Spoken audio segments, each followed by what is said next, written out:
Suspense. And the producer of radio's outstanding theater of thrills, the master of mystery and adventure, William N. Robeson. The American standard of living is the highest on earth. We no longer consider an automobile or an electric refrigerator or a TV set a luxury. They're necessities and taken for granted. Who cares if the smallest practical coin is a dime? We've got it made. Yet, in this richest land on earth, there are communities where a 10-cent candy bar acquires a strange and distorted value, where a box of peanut brittle can be worth a man's life. Communities you and I never visit. The places where we, like careless housekeepers, sweep our dirt under the national rug so it will not be seen. The gray-walled communities where thousands of men live a restless and useless existence. The prisons of America. Of one of these, we have a story to tell. Listen. Listen then as Skip Homeyer stars in Peanut Brittle. And now, Skip Homeyer in Peanut Brittle, a prison tale well calculated to keep you in suspense.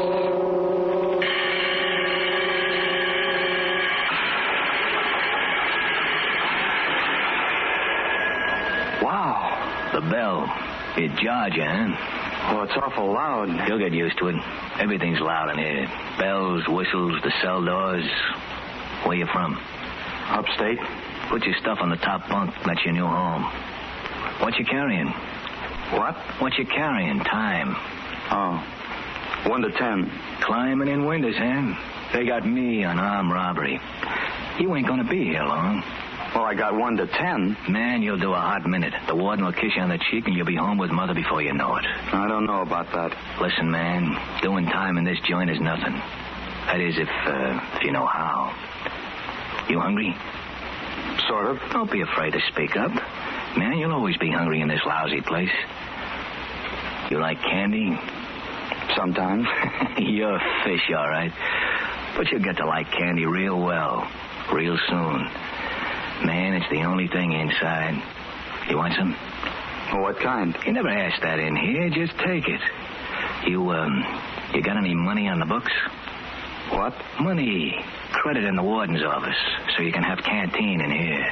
No. Well, how are you going to smoke and eat things you like? Man, after a few weeks, them candy bars start tasting like caviar. Here, have some peanut brittle. It's good, man. Have some. Thanks. Forget it. I know where we can get a lot more. Ever played dominoes? When I was a kid? Listen, man, you're going to play again. You and me. We're going to play for candy. Lots and lots of candy. Well, the captain of the yard told us... He told you gambling wasn't nice, right? Well, not like that. He told you you'd get in trouble. Listen, man, we're going to play it real cool. As soon as you get around this place a little and the head shrinkers get through quizzing you, we're going to hit the yard as the domino team to beat.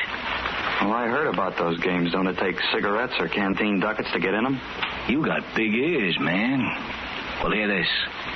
We're going to bust into those games with next to nothing. How? The build-up. Huh? You're new. You're fish. I'm going to build you up as really somebody, a guy with plenty of dough and connections on the outside. Get it? Oh, I don't know. It sounds kind of like asking for trouble. What happens if we lose? What happens if we have to keep eating this lousy chow? What happens if you hit the rack every night so hungry you could chew the bars off the cell door? What happens if I think you're chicken? I don't know. Now, listen, man, I'm telling you we can't miss. When I get through spreading the word about you, those guys will break their necks getting us into a big game. Don't you see? We got a chance to clean up. Besides, I know how to play dominoes. I'm not going to let us lose. Oh, by the way, my name's Marino. Tommy Marino. What's your handle? Eddie Kip. Glad to know you, partner.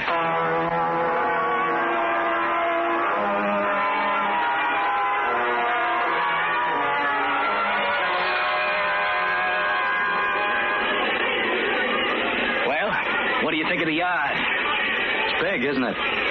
Seems like everybody who ever lived is inside. The best citizens. Hey, look, over there. That's where we're going to open shop. One of Sky Grogan's games. Who's he? Bad, man. Plain bad. But he's got all kinds of connections. He's got what we want, the game and the loot. I've already told him about you. I don't know. It's a setup, man. Sky wants new players with him. I've known Sky a long time. He's been here a long time, too. He's doing it all. Life without parole. But he's a good guy. Come on, let's go over and meet him.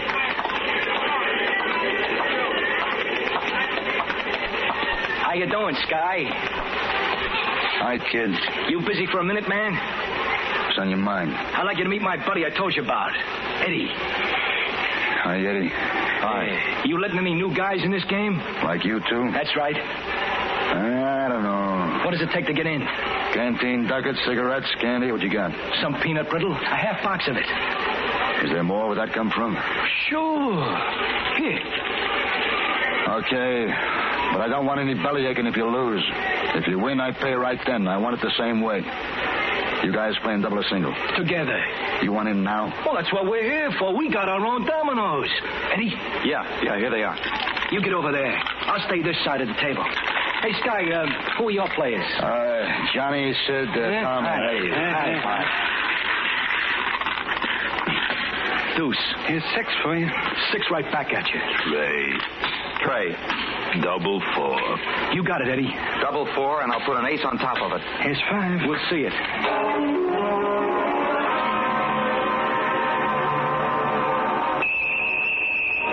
Hey, it's noon chow. You guys gonna eat? Not me. How about the other guys?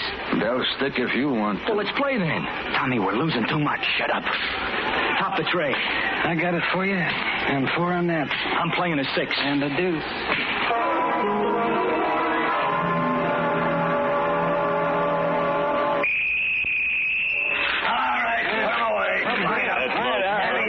Come on, wrap them up, kid. All right, put them away.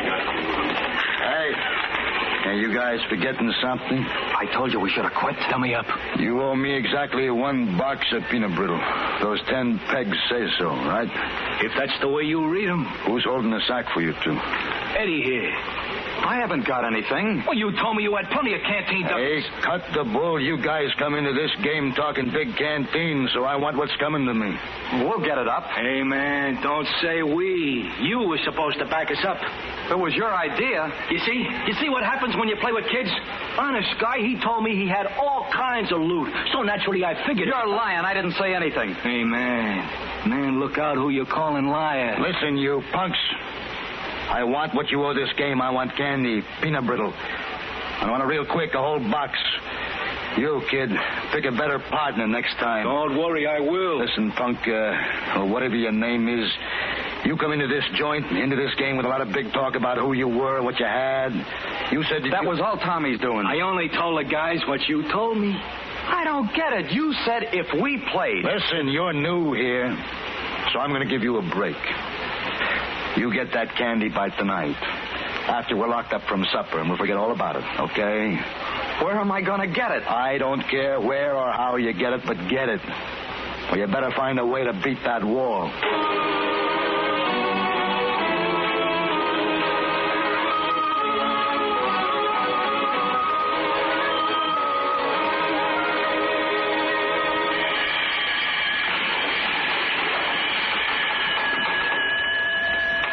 Tommy, what am I going to do? Oh, how do I know, man? I want to hit the sack, do you mind? Yes, I do.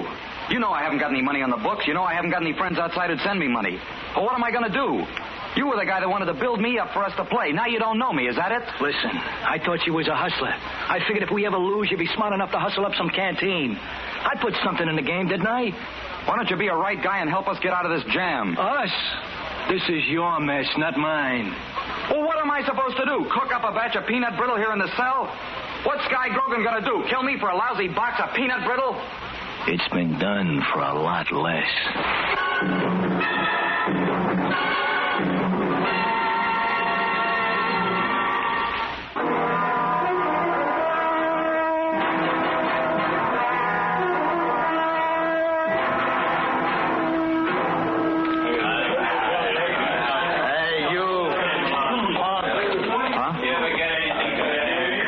Something for me? You know better. I haven't had time to raise anything. You heard me.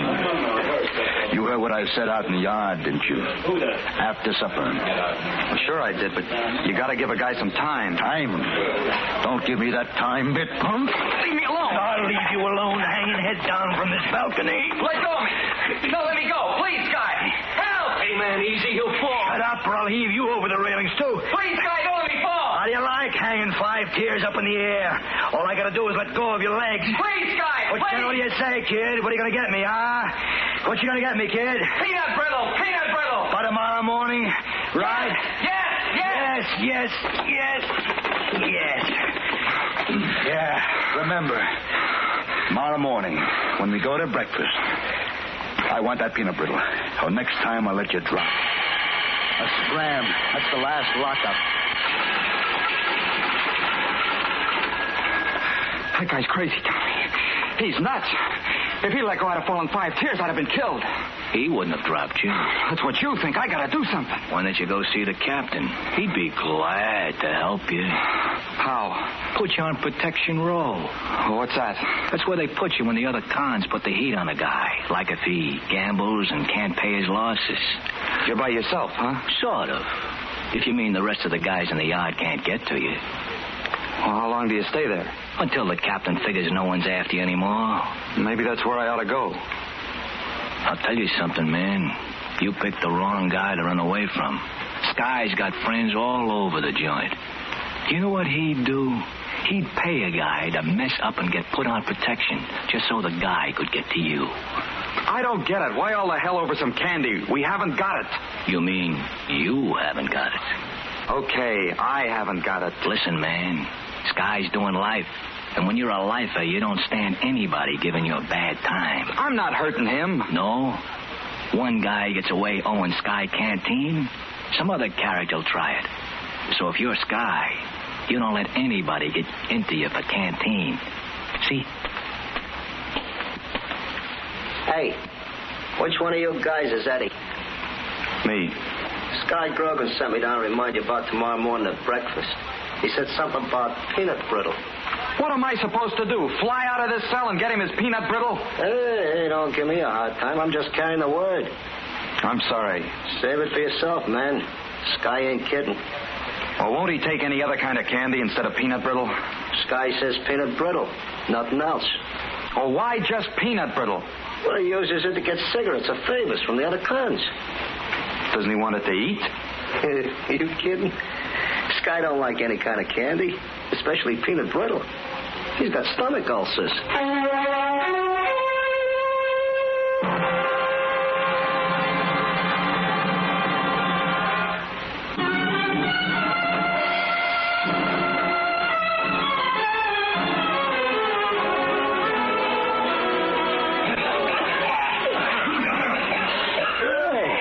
What are you doing dressed already? The lights just came on. I couldn't sleep. Hey, man, relax. Is Sky after you? Oh, chow make you feel better. I'm not hungry. When the unlock bell rings, I'm taking off. Where? I don't know, but I don't want any more accidents that might happen on purpose. I'll see you. Hey, wait a minute, man. Where's your boy going? I don't know, Sky. He ain't going far anyway. Hey, man, why don't you give him a break? You want to pay the canteen? Well, why, no, man. I haven't got anything. Neither is he, right? He don't know nobody. That's too bad.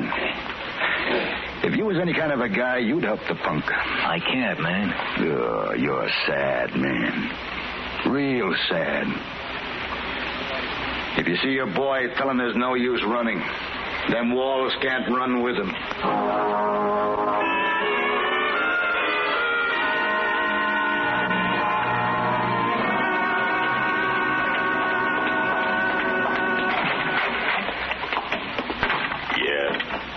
Is the chaplain in? I'll see. You got a pass? No, but I got to see him. Really, I got to see him. Yeah. Yes? Chaplain, what's your last name and number? Kip. 99319. There's a Kip. 99319 wants special interview. Would you tell him to wait a few moments? Yes, sir. Take a seat. He'll be out pretty soon. Hey, aren't you in some sort of rhubarb with Sky Grogan?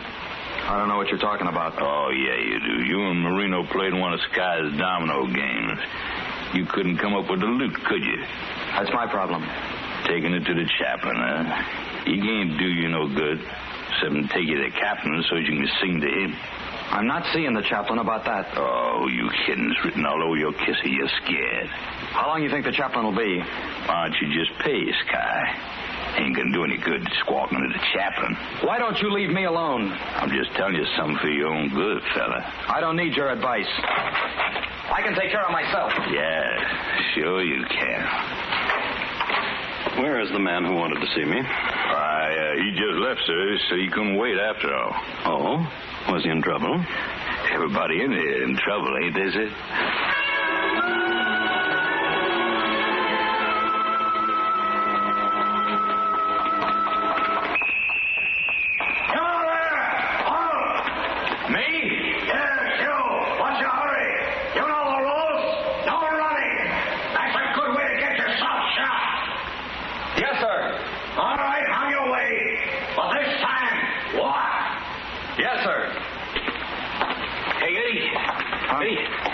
Eddie, why don't you take it easy, Eddie? You'll live longer.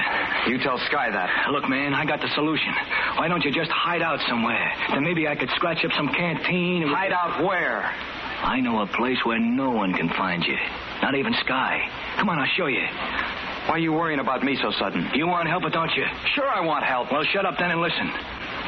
This place I'm talking about is on top of the east cell block. Where? Right on top of the east block under the roof. You good at climbing girders and stuff? Well, I guess so. How long do I stay there? Until lockup before supper. When you hear the bell, come down. Now, let's go before someone sees us. Come on.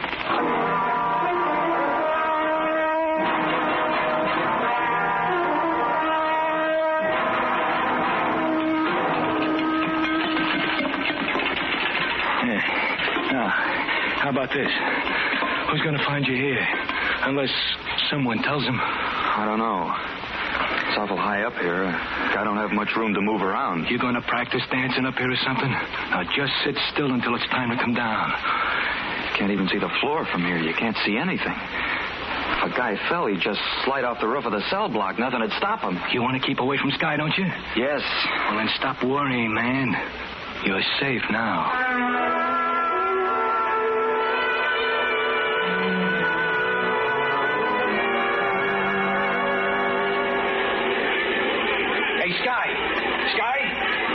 Yeah. Hey, man, I'll make you a deal. Coming from you, it's probably crooked.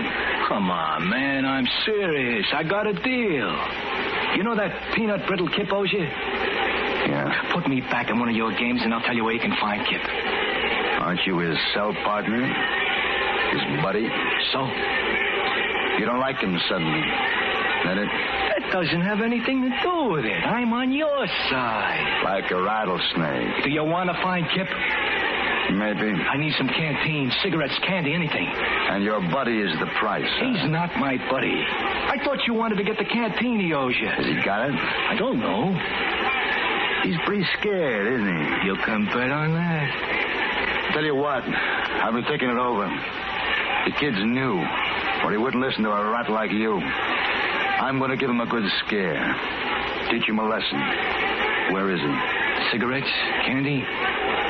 All right. You got credit in one of the games for 5 packs of cigs or a box of peanut brittle. Okay. He's hiding on top of the east block, the yard end. He's up in the girders.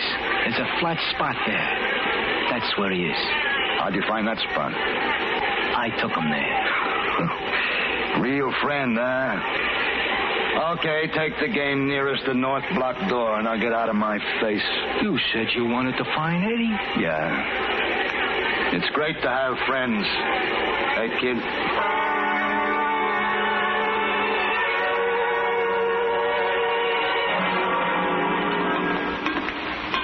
Who's that? Someone coming? Hey. Hey, who's there? Tommy, is that you? Friend of his. Sky! Yeah? It's me, kid. What you hiding for? Look, leave me alone. Please leave me alone. You can't pay a man what you owe him clear up here. Can you, kid? Get away. Get away, please. You're making it hard on yourself, kid. You know I'll get that canteen. I haven't got any, and I can't get any. Hey, kid, well, wait a minute. Come back. Come on back. No, you ain't gonna get me. Look out. Hey, kid, look out. Back of you. Look out.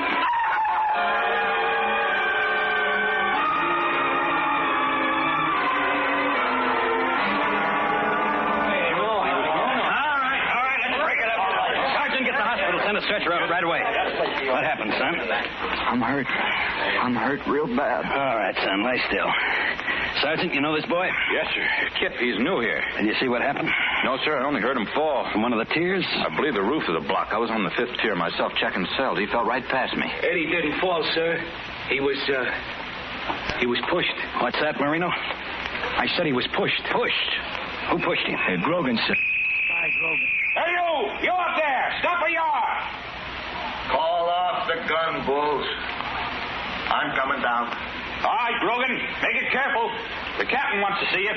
Marino, you say Grogan pushed the boy here? Yes, sir. I saw him do it, sir. I was standing right here, and Grogan pushed Eddie. All right, you men. All right, get back to the yard. The show's over. Come on, let's Here he move. is, Captain. All right, what were you doing up there, Grogan? Trying to talk to the kid here. Kip? Yeah. Marino says you pushed the boy off the top. He's a dirty rotten He was after both Eddie and me, sir. We knew too much about his gambling games. I saw him push Eddie. You're lying in your teeth. All right, both of you, shut up. Marino. Hey, yes, sir? Look up there where you said you saw Kip pushed. I am, sir. All right, what do you see? The 5th tier. I mean the top of the block. You're lying, Marino. It's impossible to see the roof of the cell block from here. How did you know the boy was up there? How did you know Grogan was up there? Answer me, Marino. How did you know? Well, Captain, because I told Sky. What are you yelling at me for? Sky pushed him, I saw it. All right, Sergeant. Put them both in isolation. No, Captain, you got me wrong, Captain. Eddie was a buddy of mine. A real buddy. I was his friend. Sure, punk. You loved him till it hurt. You're a real friend. Well, me and the boys in the yard are going to be real friends, too. We're going to kill you with kindness.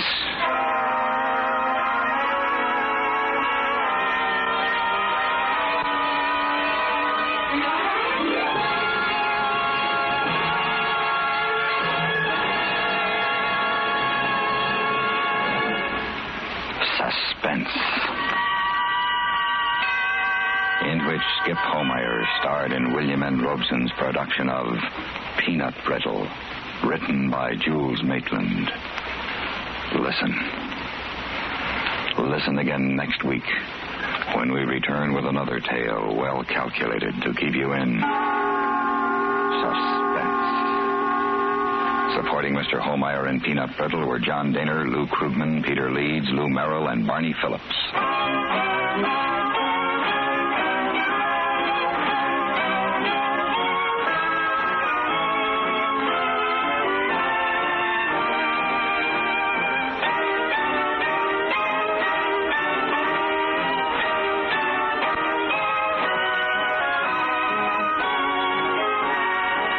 Suspense has been brought to you through the worldwide facilities of the United States Armed Forces Radio and Television Service.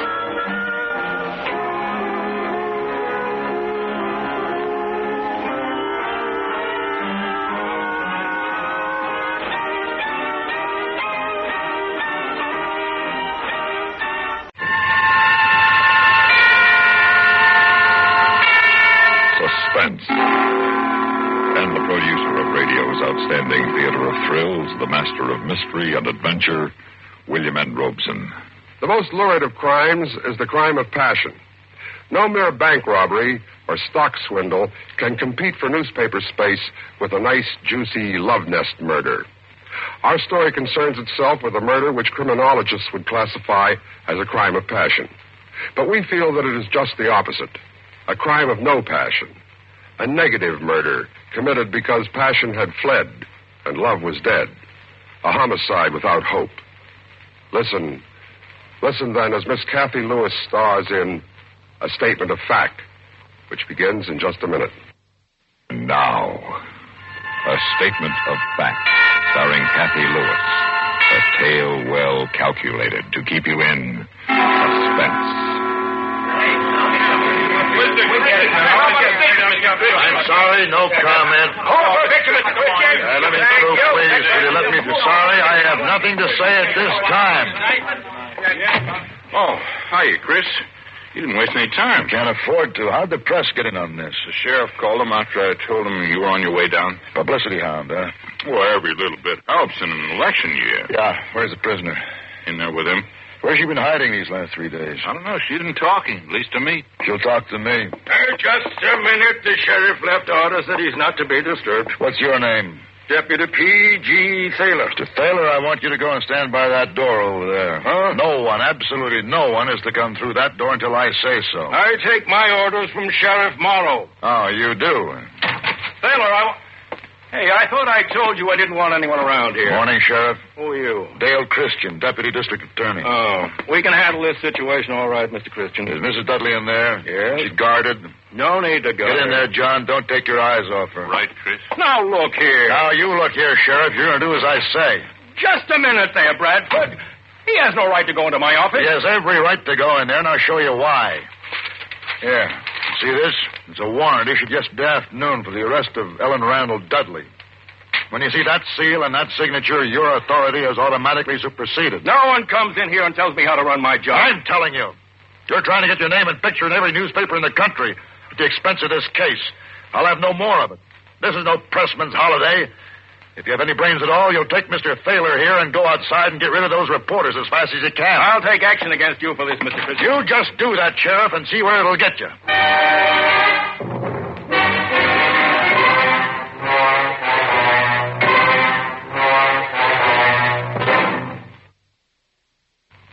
And now, starring Kathy Lewis, Act 2 of A Statement of Fact.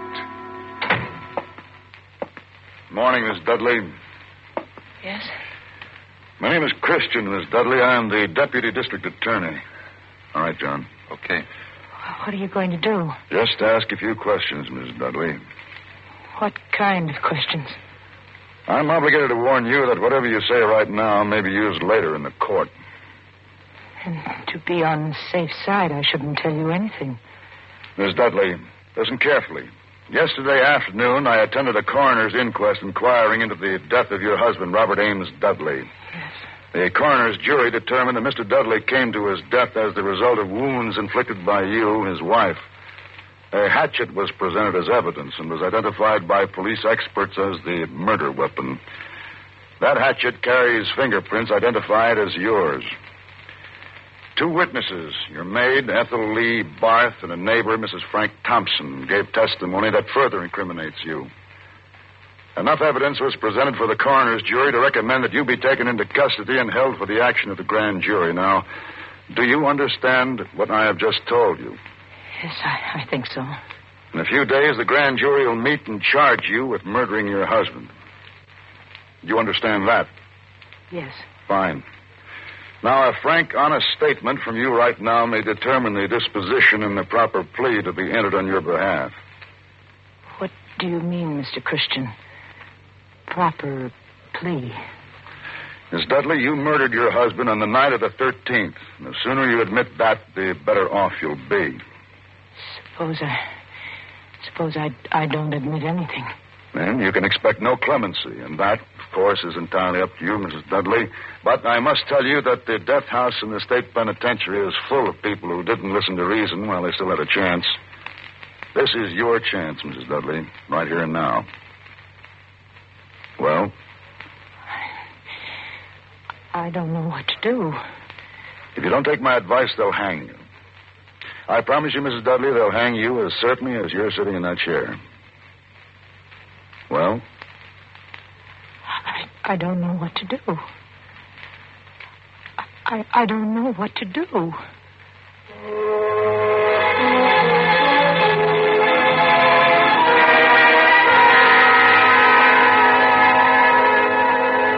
And now, starring Kathy Lewis, Act 3 of A Statement of Fact. Now, suppose we begin at the beginning, Mrs. Dudley. The beginning. What was the beginning? I don't know. Well, let's say... Where do you meet your husband? Seems to me I read someplace that it was in Europe. Yes, that's right. In the south of France. I had a villa on Cap Ferrat that summer. And what summer would that be? 1950. 50. Meet him through friends, did you? Yes, at a gala in Monte Carlo. We were married 3 weeks later at the Marie in Grasse. Rather a short engagement, wasn't it? It seemed an eternity at the time. I was fed up with European gentlemen, I suppose, tired of having my hand kissed, bored with the kind of men who put all women into two categories, possible wives or possible mistresses. Roger seemed only interested in me as a wife, and he was so refreshing, so healthy, so American. But the marriage didn't work out the way you expected. I understand you and Mr. Dudley have been having trouble for some time. Oh, yes, for years. I soon found out that although he wanted me as a wife, he wanted every other woman as a girlfriend. And he drank? He drank. Now, if you'll just start with the events of that night. What is today? Friday. I'd be playing bridge this afternoon. There's a dog show tomorrow evening I wanted to go to, but I won't be able to go anywhere now. Do you feel sorry for me, Mr. Christian? I beg your pardon? Do you feel sorry for me? Makes no difference how I feel, Miss Dudley. You're an accused prisoner, and my job is to get a statement of fact from you. That's why I'm here. Oh. And Miss Dudley, I'm your friend here. In a courtroom, I'll represent the prosecution, and I'll do everything I can to see to it that you hang unless you make a complete confession now. Is that perfectly clear to you, Miss Dudley? Yes. And if you have a record of always getting a conviction, that'll help when you decide to run for district attorney, won't it? Miss Dudley, my professional career has nothing to do with this. If I weren't here talking to you, someone else in my office would be here. It's a job that has to be done, and I happen to be the one who's doing it. But wouldn't it be better for you if you had more of an audience than Mr. Bradford over there? Wouldn't it be much better if you had me in a courtroom with reporters and photographers Miss Dudley, around do you want to talk to me now? I don't mean to make you angry, Mr. Christian, but if all you've told me is true about what happened at the coroner's inquest and what will happen when the grand jury meets, you can hang me right now. I certainly can. And yet you're here to get my story. You must be uncertain about something. I told you I'm trying to help you, Mrs. Dudley, but I warn you, I am not uncertain about anything where you're concerned. Make no mistake about that. I have a duty to the people of this state, and that is to learn the facts of this case and present them before the court, and I intend to do that with or without your cooperation. Well? May I talk to you alone? You understand why Mr. Bradford is here? Yes, But I'd like to tell it to you alone. It can't possibly hurt anything to talk to you first, can it? All right, John, wait outside. I'll send for you when I need you. Right, Christian. Thank you.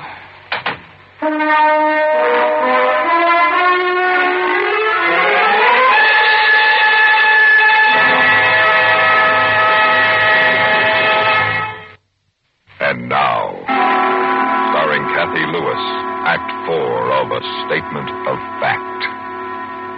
All right, Mrs. Dudley, we're quite alone. What do you want to tell me? I killed my husband. Very well. Tell me how it happened. I was having some people over for dinner that night. I was busy in the kitchen with the maid fixing the dinner. When Roger came downstairs, I asked him to do a simple thing, just a little thing. I asked him to start a fire in the fireplace. Go on, please. Well, he took so long down in the basement getting things ready for the fire, and our guests were arriving at 7:30. So I asked him to come up and make some martinis and let the fire go for the minute.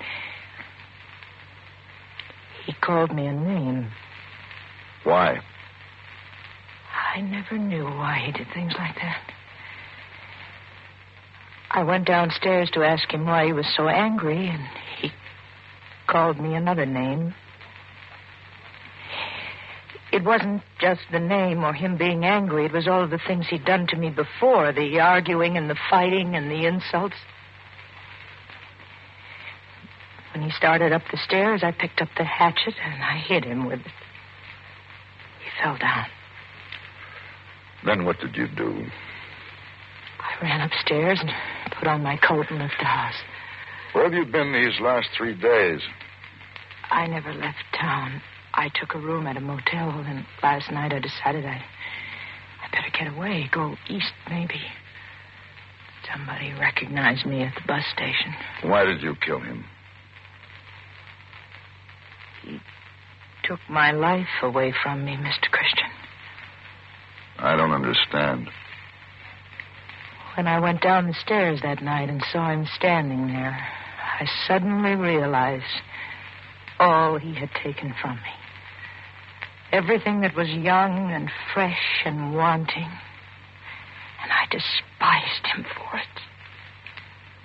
So I killed him. And why? Why did you have to kill him?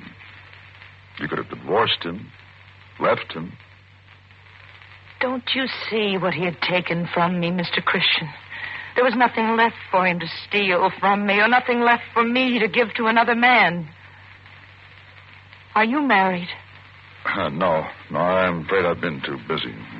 You wouldn't know what a man can take from a woman if...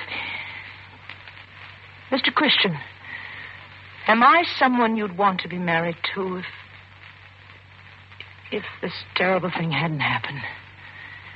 Am I someone you'd be proud to have for a wife? You might be. That's all a woman needs, is to be wanted. Am I old and ugly and unattractive? Am I shallow or flighty? Look at me, Mr. Christian. I am. No. Stand up, please. Look at me. Close. Yeah. Would you want to be loved by me?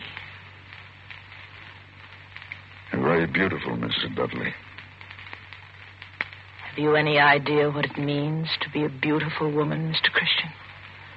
To be admired by every man and envied by every woman, and never to be sure of why? How many times have I heard those words, I love you? Wondered what they meant. What was loved? My face? My figure? My artificial makeup? My Dior gown? Or me? Maybe you can give me the straight answer, Mr. Christian. I haven't been able to get to the hairdressers recently. I've run out of lipstick. I'm afraid this suit needs pressing. Would you want to be loved by me, Mr. Christian?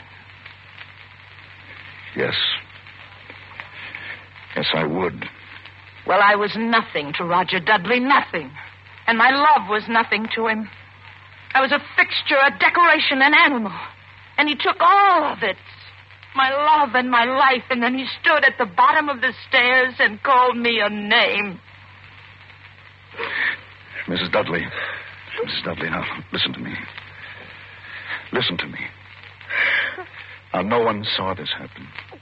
The maid was upstairs in the kitchen. Mrs. Thompson only heard it from next door. Now, listen to me, please. You can claim that you did it in self-defense. He came at you, and you picked up the hatchet, and you hit him with it to protect yourself. Now, you tell it that way when Mr. Bradford comes back here. There are a dozen good men in this state who'd be glad to represent you in court with a story like that. I'll be opposite them, but you can get off. In the end, you'll be charged with second-degree murder, and at the most, you'll get a suspended sentence. Don't you understand what I'm telling you? You can be free.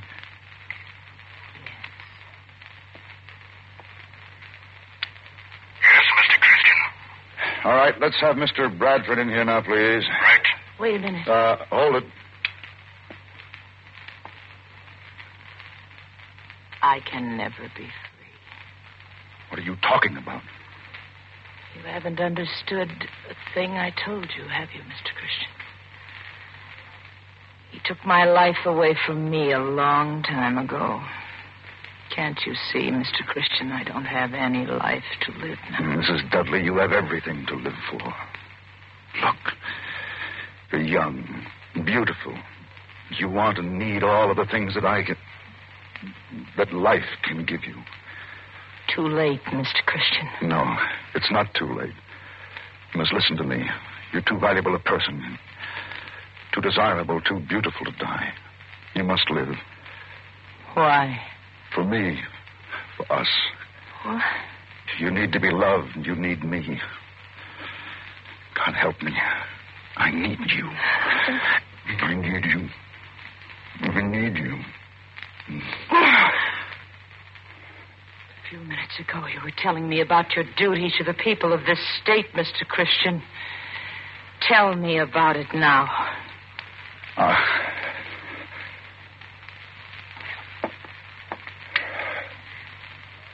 Yes? All right. Send in Mr. Bradford. I wanted to talk to you alone like this to make sure I was right. You're no different than he was, Mr. Christian. You'd take a woman and do the same thing to her that he did to me. Until you kissed me just then, I wasn't a person to you. I was an animal. A trapped animal. And if I let you help me escape from this trap, I'd just be escaping into a smaller one. A worse one. With you. You're another Roger Dudley. Okay, Chris? Chris? Are you ready to make your statement of fact, Mrs. Dudley? Yes. All right, John, take it down. From the beginning, Miss Dudley. Just as it happened.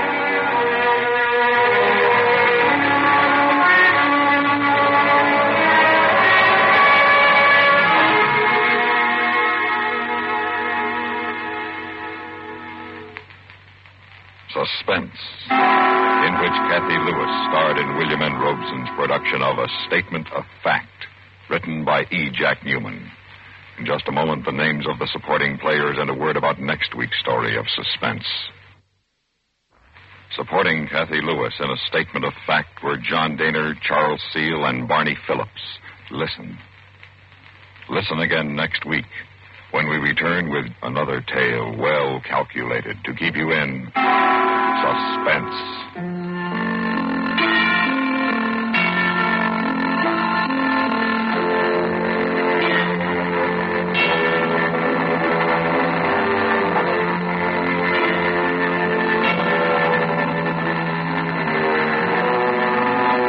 This is the United States Armed Forces Radio and Television Service.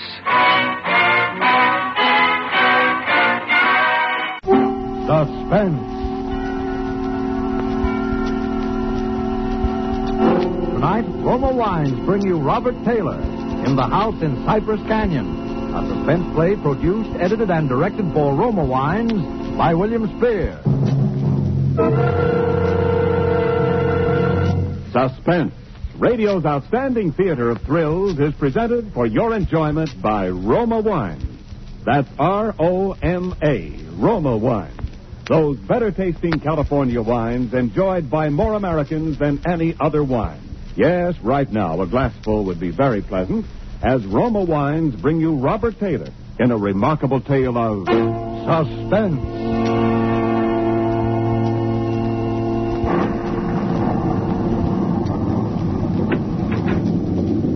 Merry Christmas, Jerry. How's the real estate business? Kind of early with your greeting, aren't you, Sam? Well, I got to get them in sometime. I may not see you again until next Christmas. If this real estate racket gets any crazy, I'll be dead by next Christmas. I'm glad you could get up here, though, Sam. What's on your mind, Jerry? You'll probably shoot me when you hear it, Sam, because I'm probably nuts. But doggone it, you're a detective and you're my pal, and I just had to tell somebody. Oh, you sound like it's serious. That's just it. I don't know what it is, Sam, but... Now, listen, you know we're agents for a group of houses up in Cypress Canyon. Mm-hmm. Those places that were started before the war, never got finished. Oh, yeah. All they got in were the foundations, just concrete and a couple of beams. Well, they've been finished now. In fact, I'm putting up for rent on the last of them today. Well, what do you want? Police protection from the mob? Listen, Sam, this house that I'm talking about, it's got a number now, 2256. But before, when the men went back to work on it about 3 months ago, well, they just started when the foreman on the job brought me a shoebox that he'd found up on a beam. And this box had what do you call it, a manuscript in it, a story kind of, all written out. Yeah. Well, he gave me the thing. I read it. I didn't think much about it. I put it in my desk. But the other day, and I happened to drive by there, I saw the number on the house and what the house looked like. I thought of this manuscript. Well, I don't like it. That's all. There's something funny about it. What's funny about it? Well, mind you, this thing was found in an unfinished house in Cypress Canyon. House was only just started building. All right. Well, listen, Sam, I want to read it to you if you got the time, and you'll see what I mean. All right, shoot. Now, here's how it begins.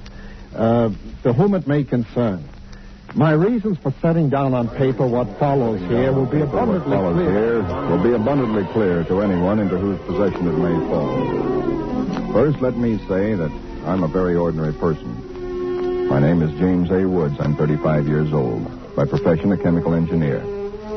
My wife, Ellen, was a school teacher when I met and married her in Indiana 7 years ago. There's nothing in the past life of either one of us to suggest remotely any cause or reason for the dreadful thing that has invaded our lives. Our married life has been in no way different from that of millions of other average, reasonably happy, and congenial families. 3 months ago, I was ordered by my firm to take charge of a rather minor project in Los Angeles, Hollywood to be exact. The order was a sudden one. There'd been no time to secure accommodations, and conditions being what they are, the inevitable result was that until day before yesterday, we'd been living in the cramped quarters of one of those characteristic California motels. Needless to say, most of our spare time had been devoted to a search for something more permanent and comfortable, but the fruits of these efforts had been financially and in every other way a geometrical progression of discouragement. Until last Saturday afternoon, only 4 days before Christmas. We were driving into town on our way to a movie when Ellen saw it. Jim, look. What? That sign in front of that real estate office. Oh, yeah. But don't you see what it says? For rent, furnished, 2-bedroom house, close in, immediate occupancy. Yeah, uh-huh. Aren't you going to stop? Oh, Ellen, you know a sign like that. It mean right out in plain sight in front of a real estate office. Oh, yeah, but Jim... Either they want $600 a month... We'll never know until we ask. If it's any good at all, there are probably 50 people fighting for it right back there now. Well, honey, there's no harm in trying now, is there? You really want to go back? Oh, it's probably foolish, but what can we lose? Okay. Oh, darling, come on, cheer up. How do you know? Maybe our luck's changed. Maybe fate's going to give us a nice new house for a Christmas present.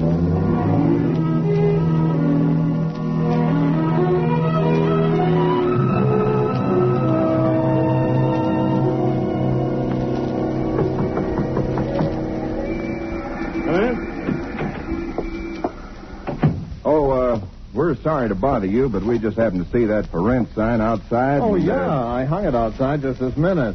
Is the house available? Why, sure it is. Let me introduce myself. My name is James A. Woods, and this is my wife, Ellen. How do you do? Wow. Looks like it's fixing to rain. Yes, so it does, doesn't it?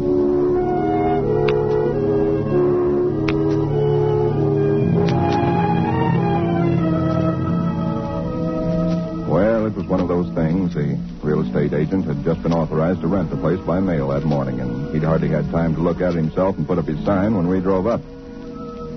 It was just an ordinary little California house about halfway up Cypress Canyon, number 2256. Just an ordinary, undistinguished little house. The agent didn't know much about it. Construction on it had been stopped by the war, and it had just been completed and furnished lately. Been vacant while somebody's estate was being settled, and now it was owned by a bank in Sacramento. Of course, we didn't got care this about key it. in the mail along with the authorization to rent. Only one there is, because you can have duplicates made. Seems to stick a little. Oh, no, there it is. Jim, look. What? That sign in front of that real estate office. Oh, yeah. I hung it outside just this minute. Is the house available? Why, sure it is. Let me introduce myself. My name is James A. Woods, and this is my wife, Ellen. How do you do? It doesn't sound as though that door had ever been opened. Well, a little oil on the hinges will fix that, all right. Oh, sure. Now, here's your living room.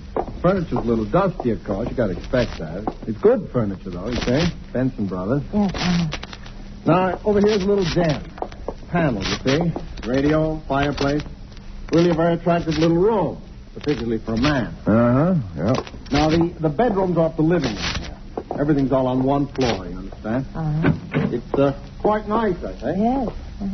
You can see you get the morning sun here. There's a view of the canyon through these front windows. You got prospect. That's about all there was to it. It wasn't the best place in the world. It was small and badly built, but what would you have done? We took it with as little inspection as that.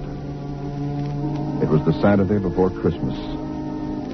And the very same evening, we were struggling up the steps from the road with suitcases and boxes and armloads of clothes and all the endless bric-a-brac that people collect and never know they have until they move. Ellen began unpacking, and I began moving things around and taking the worst of the pictures off the wall, doing all the little things that everybody does when they move into a new place and try to give it something in their own personality. That's your sourpuss. You know, it's a roof over our heads for Christmas. That's more than we ever thought we'd get, isn't it? Now, what in the world are we going to do with those two pictures? Why don't we just leave them where they are? Jim, we can't. They're too awful. Oh, all right. Put them in the closet then. I can't. Both the closets are jammed full. No, I mean the other one in the little alcove off the den. At least there's a door there. I suppose it's a closet. I don't know. That isn't a commentary on the housing problem, huh? A woman moving into a house without even knowing where all the closets are.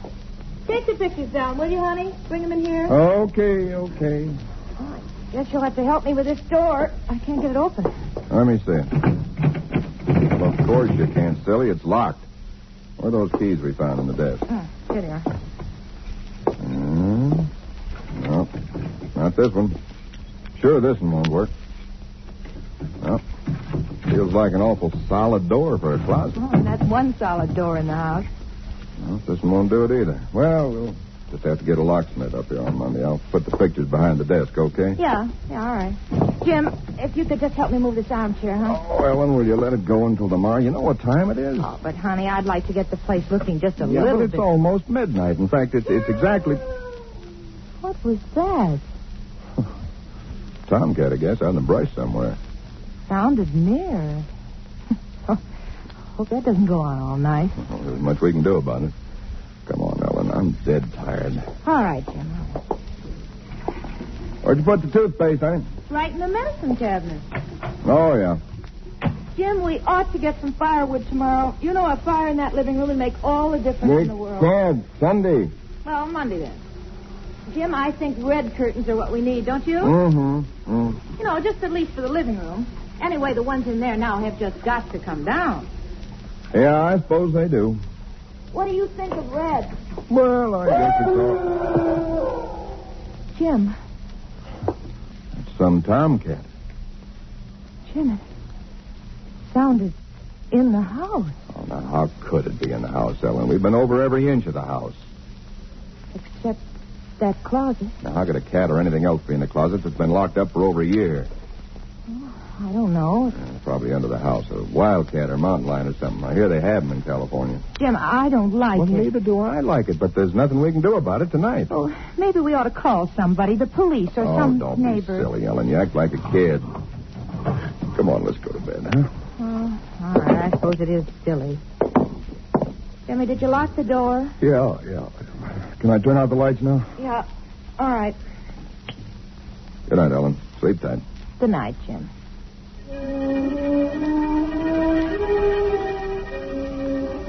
I don't know what time it was. Perhaps an hour, perhaps only a half hour later. My mind was in that hazy borderland between sleep and a dream that's still part of consciousness. Then I was awake. Ellen, are you all right? Yes. Did you have a nightmare or something? No. I heard it, too. Well, that didn't sound like any cat. Put on the light. Yeah. It seemed to be out there, Jim, in the house somewhere. I'm going to look into this. Jim, you be careful. Come on. Where's my shotgun? In the den, I think. Jim. What? There's something wet. What? Wet? Running from under the closet door. sticky. Ellen, don't touch it. I had to. Jim, it's blood.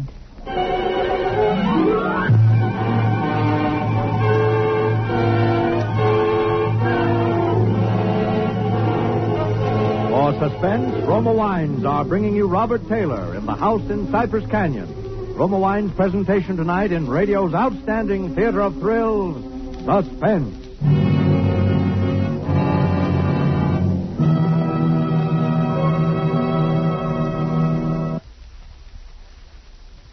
And now, Roma Wines bring back to our Hollywood soundstage Robert Taylor as James A. Woods, with Kathy Lewis as his wife Ellen, in The House in Cypress Canyon. A tale well calculated to keep you in suspense.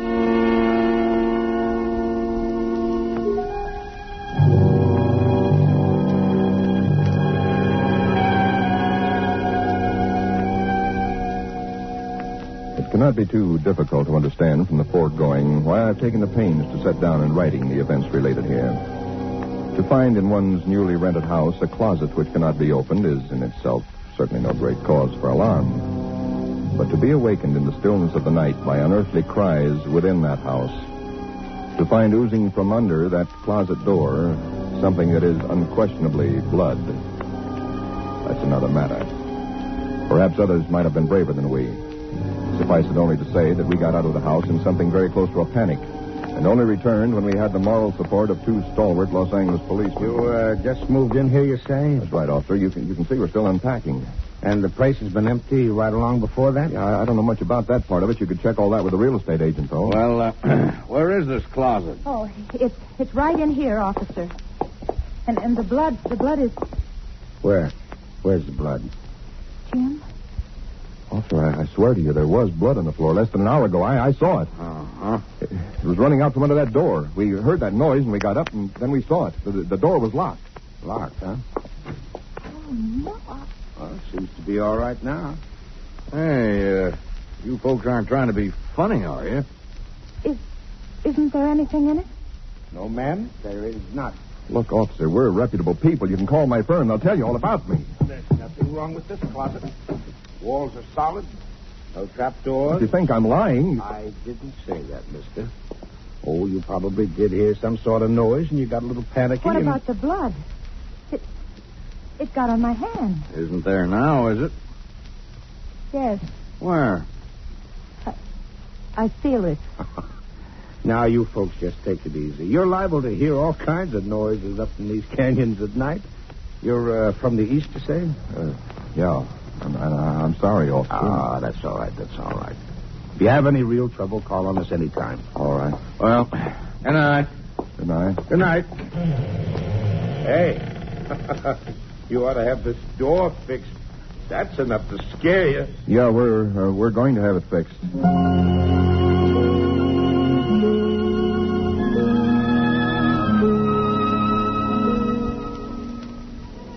We didn't say much about it after that. There wasn't much that could be said. The next day, I went down to a lot and bought a little Christmas tree and some trimmings, and we tried to pretend we were cheerful, but there was an uneasiness between us that had never been there before. Ellen seemed tired and listless. Several times during the day, I noticed her washing her hands with a brush, scrubbing the one that had touched the blood. That night, we each took a sleeping pill and went to bed.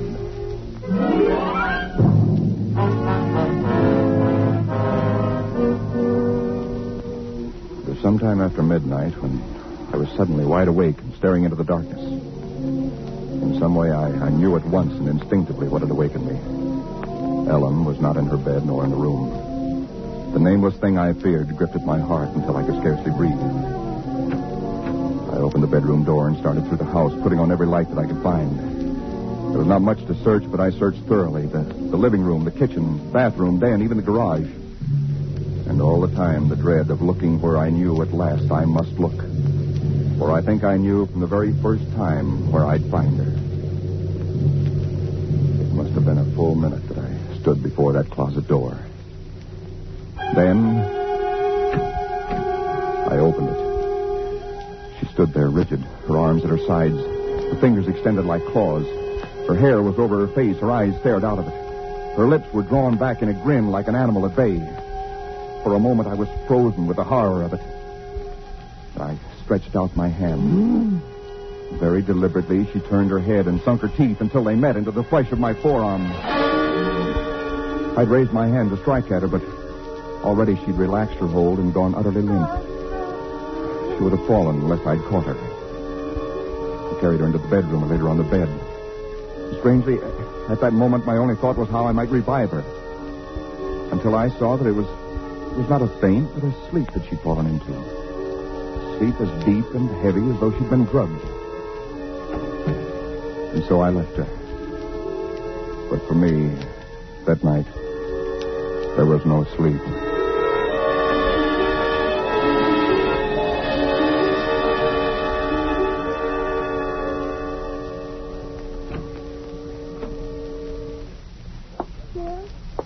Yes, Ellen? What are you doing up so early? Oh, I got a little restless. Went out to make some coffee. Oh. Oh, I had the most wonderful sleep. And I feel so rested. Do you? Mm-hmm. Jim. What? What's the matter with your arm? Oh, I just heard it. Oh, honey, it's terribly swollen. Let me see it. No, it's all right, Ellen. Oh, it isn't all right. You've got to see Dr. Wesley right away. Sure, I will. No, you promised me, Jim, that you'll go the first thing this morning. How'd it happen? Oh, there was a dog. Dog? Yeah, I heard him trying to chew through the screen door. I went out to chase him away, and he bit me. Well, you mean there's all that racket and I didn't even wake up? No, Ellen, you didn't even wake up.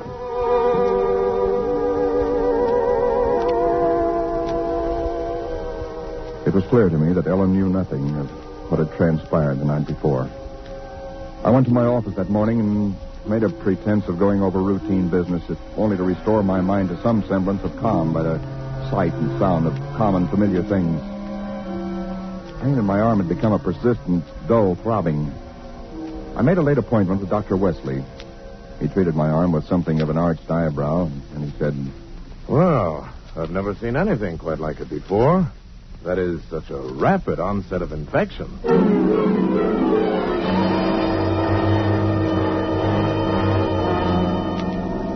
It was dark when I left his office. I hadn't realized it was so late. Driving home, my car seemed sluggish until I saw the needle on the dashboard and realized that I was pushing it to the utmost of its speed. I was racing home to prevent something before it was too late, before the darkness conspired against me. For somehow I already knew with certainty that it was the darkness and the night that I had to fear. The curves of the canyon seemed endless. And then the cold fear leaped up inside me. My house, too, was dark. I went slowly up the stone steps in the road, looking, praying for some sign of light or life. There was none. The house was empty. Ellen was gone. I looked with the same self-torturing thoroughness, and in that closet first of all, knowing as I did so that it was hopeless. And so, alone in that empty house, I waited, powerless and helpless now, deadened in thought and will, empty as the house itself, save only for the overwhelming sense of a terrible foreboding. Sometime in the early hours of the morning, I snapped on the radio, shortwave. Why? Surely a minor question now. I only know that I did. And then I heard it. Car 58, car 58, go to Laurel Canyon, the 4000 block. A report that a man has been injured or attacked. Condition thought to be critical. Ambulance will follow. That is all. I was there almost before the police, edging my way through the little crowd, staring down at the man lying there in his white uniform under the streetlight. Yeah, the milkman, poor guy. I heard him scream, but when I got here, just like this. All right, stand back, stand back. Please stand back. Well, you again. I heard it on the radio. I lived just down the road. Yeah, I remember. What happened? Well, take a look. Maybe you can tell us. He was dead. And he was lying on his back. And his throat had been torn out, as though by the fangs of some wild animal.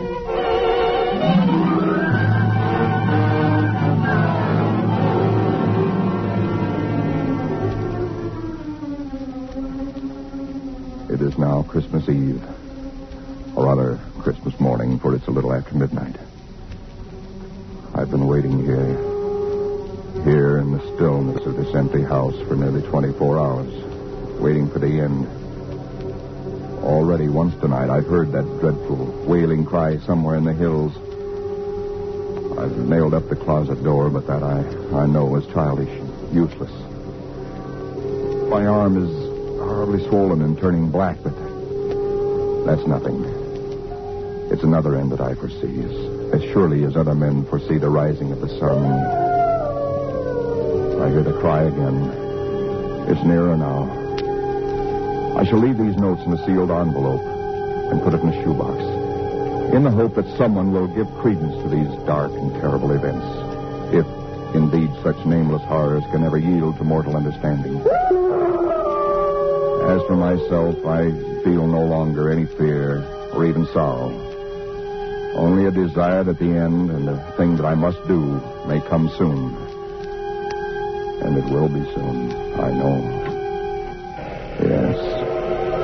For there is someone at the door.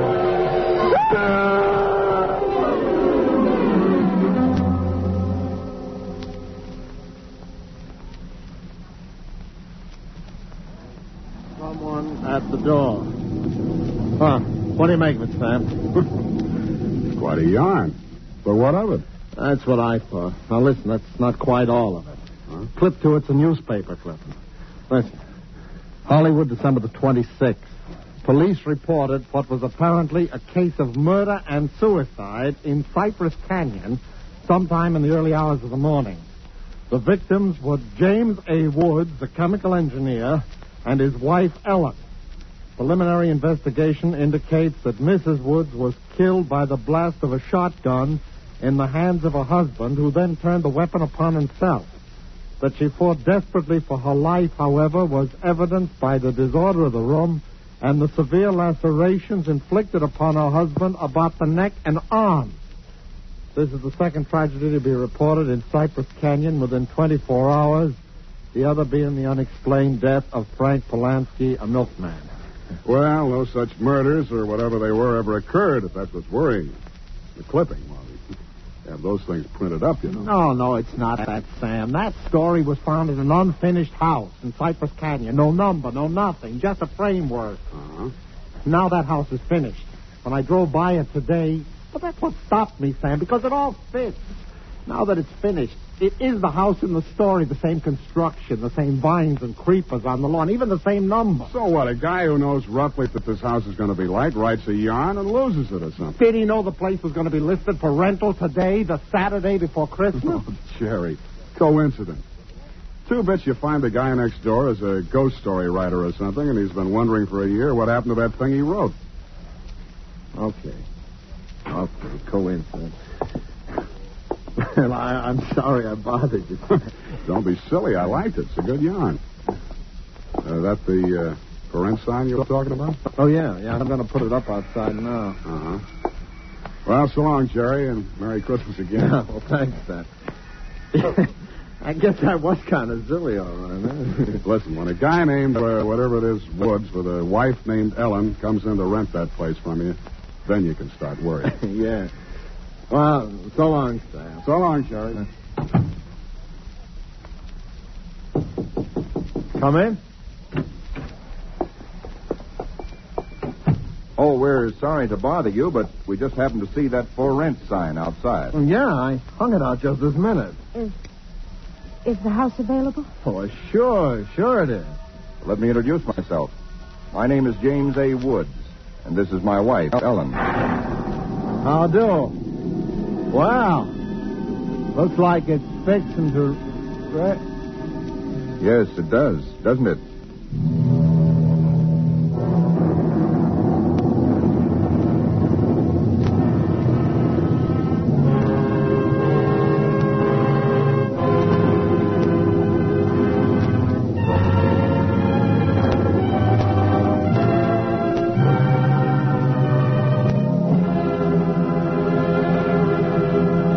Suspense. Presented by Roma Wines, ROMA, Roma wine, selected for your pleasure from the world's greatest reserves of fine wine. Suspense. This is CBS, the Columbia Broadcasting System.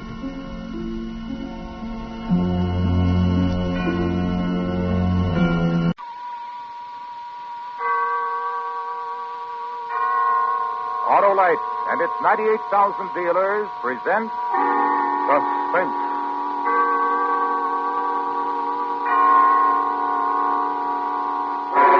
Tonight, Autolite presents a special program for this holiday season.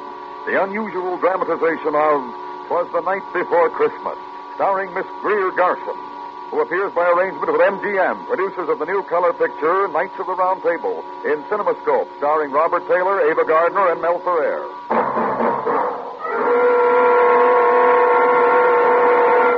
Good evening. This is Harlow Wilcox speaking for Autolite. Tonight, as a special Christmas presentation from the worldwide Autolite family, we bring you Miss Greer Garson in a story about a certain little girl on a certain Christmas Eve.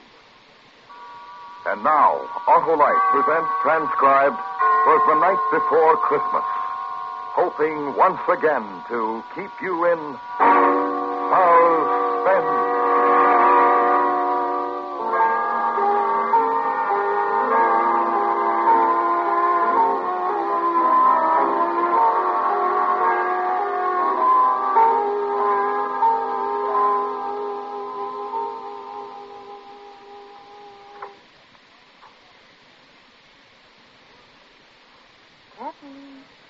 Kathy, honey.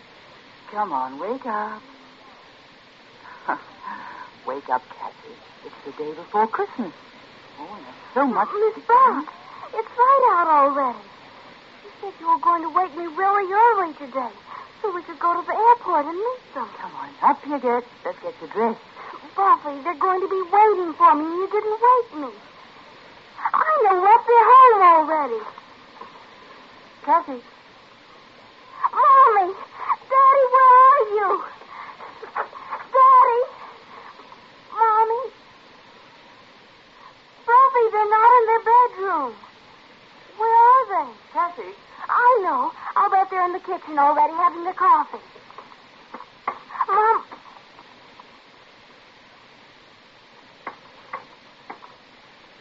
Miss Buff, they're not home. I know, honey. The clock in the kitchen said 8:30.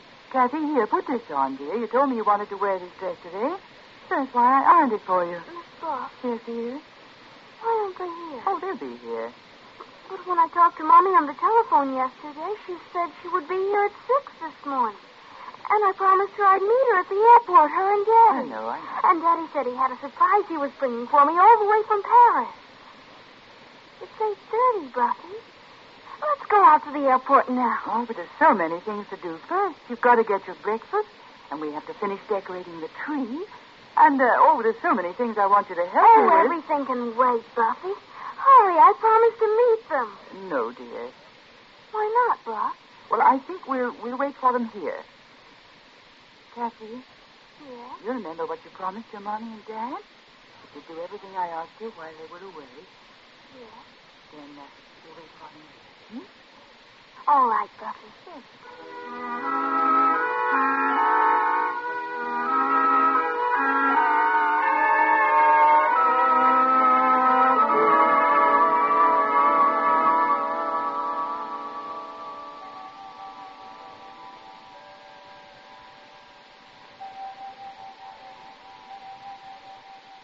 It's noon, Buffy.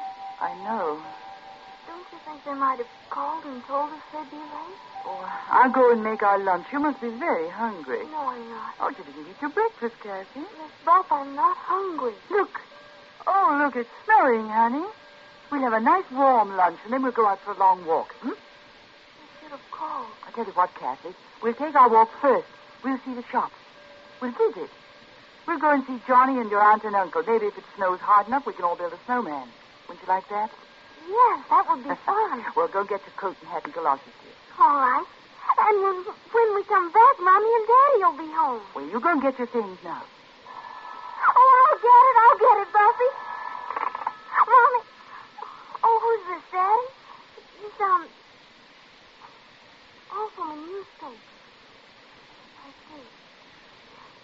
man, Bob. He says he wants to talk to an older person. Hello? Yes, this is the Harper residence. I'm the housekeeper. Well, just a moment, please. Kathy. Who is it? Someone wants to talk to me, honey. Will you go get your things? No. Who are you talking to, Buffy? Never mind, dear. Go and get your things. No. No, I won't. Hello? I see. Yes, I saw the papers. Yes, that was the daughter. Yes, the only child.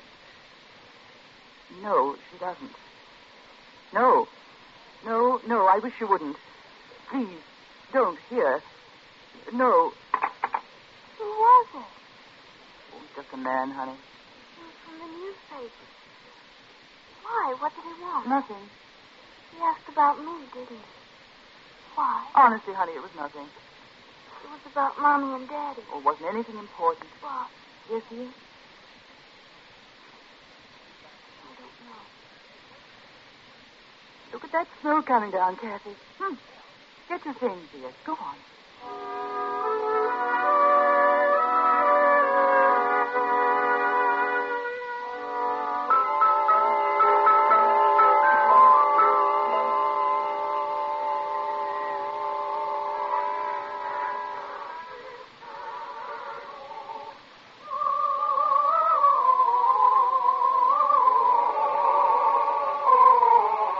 Don't they sing beautifully, Kathy?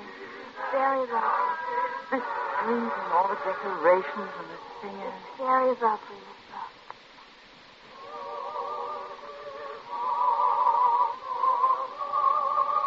Honey, here, give this to the man. Oh, thank you. Thank you, Miss Buck. Let's go home now. In a little while, don't you remember? We were going visiting, too. Mommy and Daddy are probably home right now waiting for me. Wondering where I am. And we'll build a snowman together, like I said. Come on, honey.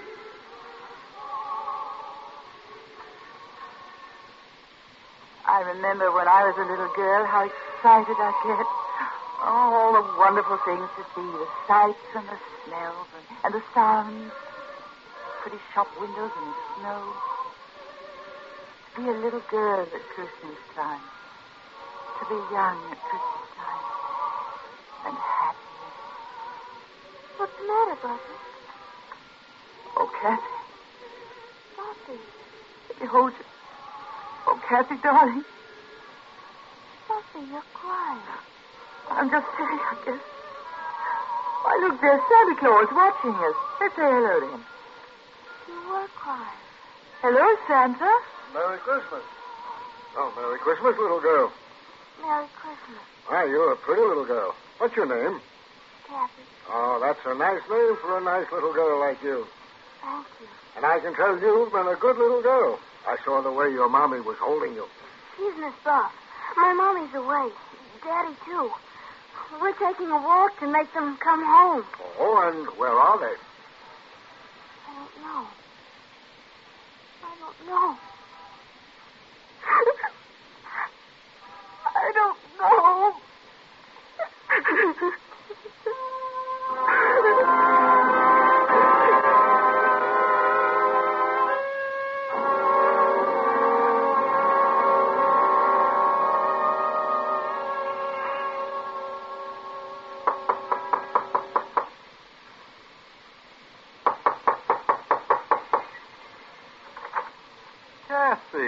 Kathy, come in, darling. And Miss Buff, how are you? Come in.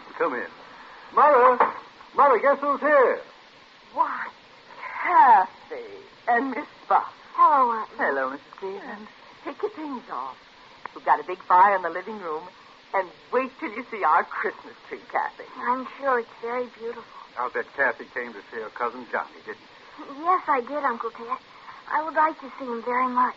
Do you know what that boy of mine did, Miss Buff? No. He found the train. Oh, he did? After I took so much trouble to hide them out in the garage, he found them. So, of course, I had to set them up for him. Well, it's the day before Christmas. He's in his room now, Kathy. Yes, I would like to play with the train. Of course you would. Jolly! I can't come now, Daddy. I'm busy. Kathy's here. Hey, come on out and play with my trains, Kathy. You ought to see. I got them all hitched up now. Go on, Kathy. All right. I've been on the phone since 7 this morning, Miss Dawson. There just isn't any word at all about the plane. Look! A man from the newspaper called the house. I told him to stay away. Does the child know? I think she does. What did you tell her? Nothing. How do you tell a child? Look at it go! What I can't understand is why no word at all. The plane took off from Paris on time, and there was radio contact over island from what I could find out. But since then, nothing. You'd better tell her, John. Tell me what? Well, there was a storm over the ocean. Pretty bad storm. They said... Miss Ross. Yes, darling. I just figured out something. It's about Mommy and Daddy. Kathy. They're not coming home. They're not ever coming home.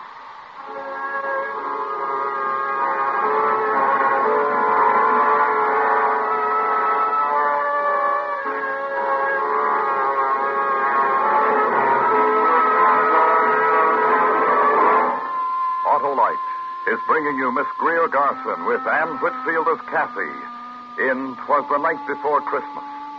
Tonight's production in radio's outstanding theater of thrills, Suspense.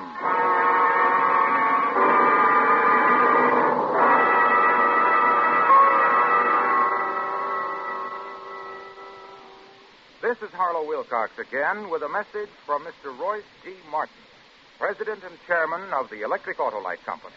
It is presented in the name of the Autolite family, which includes some 30,000 Autolite men and women and their families, 18,000 people who have invested a portion of their savings in Autolite, as well as 98,000 dealers and the greatest names in the industry who use Autolite products as original equipment. This is the message from Mr. Martin. In our America, we are especially blessed this Christmas with a free country. We are surrounded with freedom-loving people who appreciate the word Christmas. We are grateful for what this day means to all of us and for what it meant to our great forefathers. We will never forget the one whose holy birthday we are about to celebrate. We thank him for the word freedom and the happiness that he has given us. We of the Autolite family wish you and yours a very Merry Christmas and a new year filled with health and happiness. And now, Autolite brings back to our Hollywood soundstage Miss Greer Garson in Elliot Lewis's production of 'Twas the Night Before Christmas. A tale well calculated to keep you in suspense.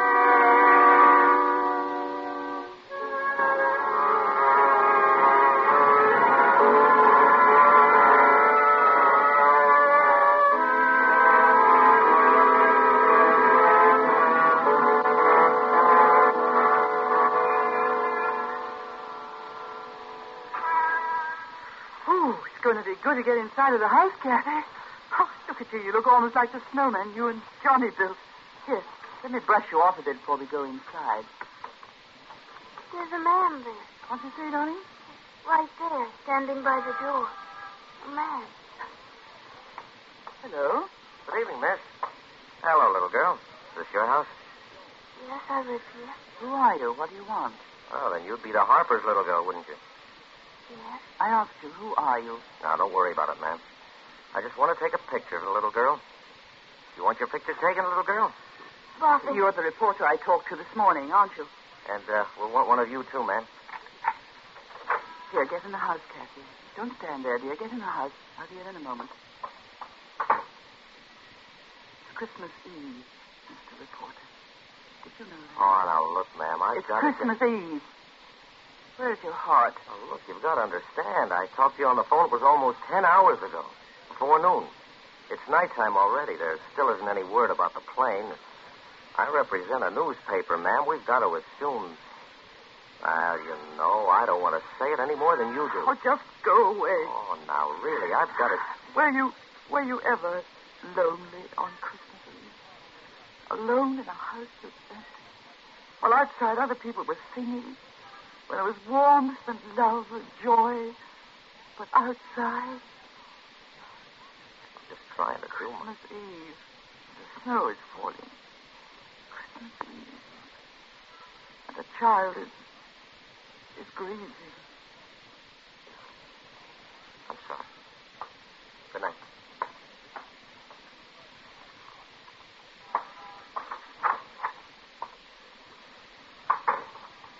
Kathy, I'm in the living room, Buffy. I just had a wonderful thought. Yes? Let's have a secret. What, Buffy? Let's not wait till tomorrow. What do you mean? We go to our tree and open some of our presents now. Maybe just one. We'll choose the one with the most beautiful wrapping. You can open it, and you can play with it now while I go and fix something for you to eat. I'm not hungry, Buff. Honestly, I'm Oh, not. just some milk and cookies, honey. You haven't eaten. Oh, Well, let's choose. Go ahead, pick one. All right. That one. It's from Mr. and Mrs. Anderson next door. Open it. You open it, Buffy. Yeah. Oh, look. Very nice. A carousel. Well, I'll wind it for you. And we'll put it down here. Now. You watch it. When it runs down, you can wind it up again. I'm going into the kitchen.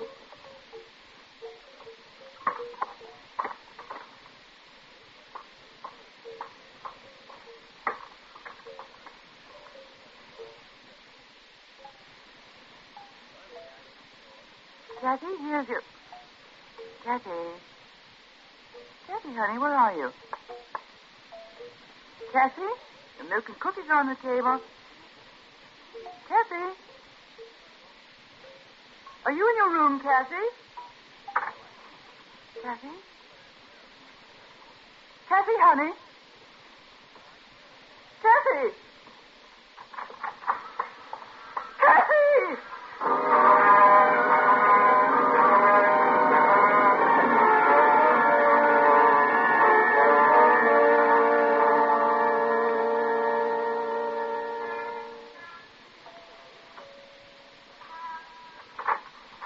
Why, Miss Ball. Mr. Anderson, is Kathy here? Well, I know. Would you mind asking Mrs. Anderson if Kathy's here? Maybe she came in through the back way. Well, Mrs. Anderson and I have been sitting in the living room for the last hour. Well, what's the matter, Miss Ball? Kathy ran out of the house. Oh, poor child. I can imagine how she must feel. I thought she might have come over here next door. She just ran out of the house. I don't know where she is. Oh, a child like that, and what happened to her today? Wait, I'll get my coat, Miss Buff. I'll come with you.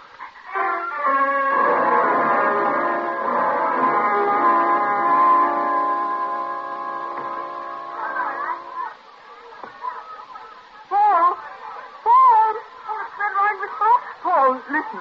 Hi, Mr. Anderson. Want a ride? You go all the way down the hill for 3 blocks.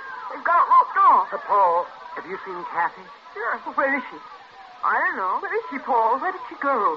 How am I supposed to know where she went? But you saw her, didn't you? Sure. She was running down the block. I yelled at her to come on over, but she kept running. Which way, Paul? Down there, I guess. Where the stores are. Thank you. Sure. Merry Christmas, Mr. Anderson. Merry Christmas, Miss Buff. Hey, what?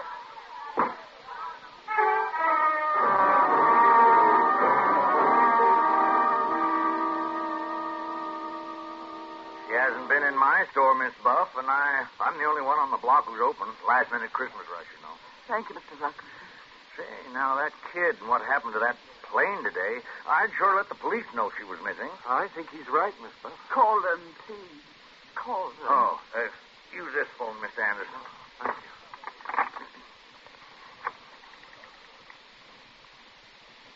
Hello, operator.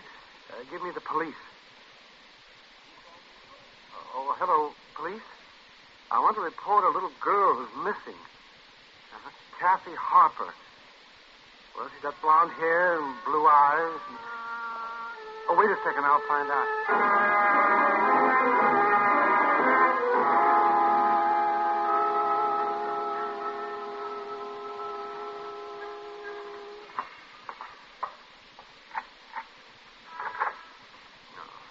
go in the house, Miss Buff.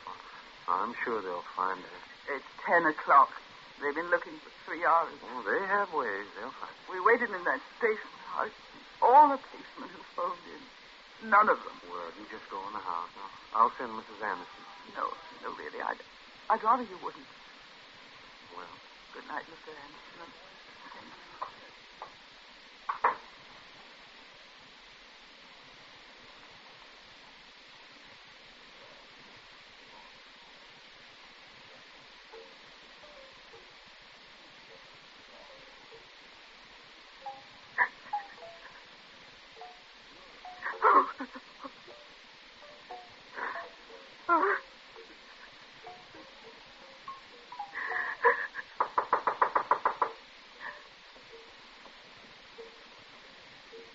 Thank you.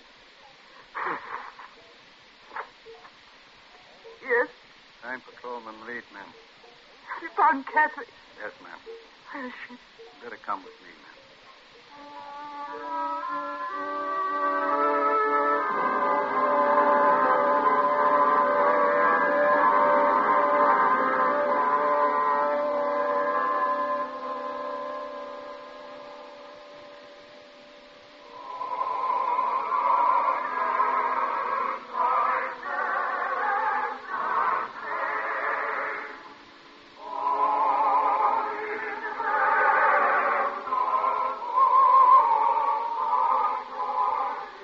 There she is, ma'am. In the second pew.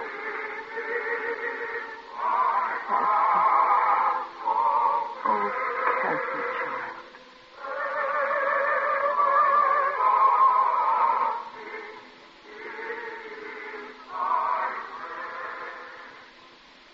Christmas Eve.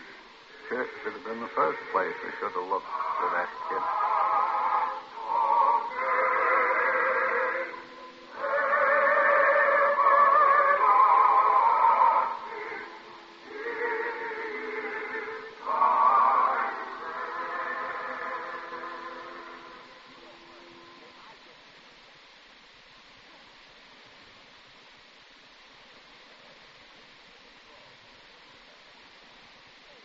Kathy, let's go home now, darling. All right.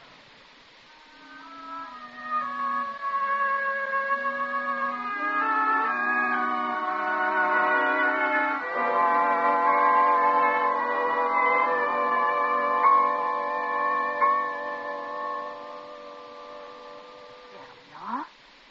All tucked in. It's almost Christmas, isn't it? Yes, darling. You're going to read to me? Of course. You just like. Bobby, Yes, darling. nothing. Just read to me.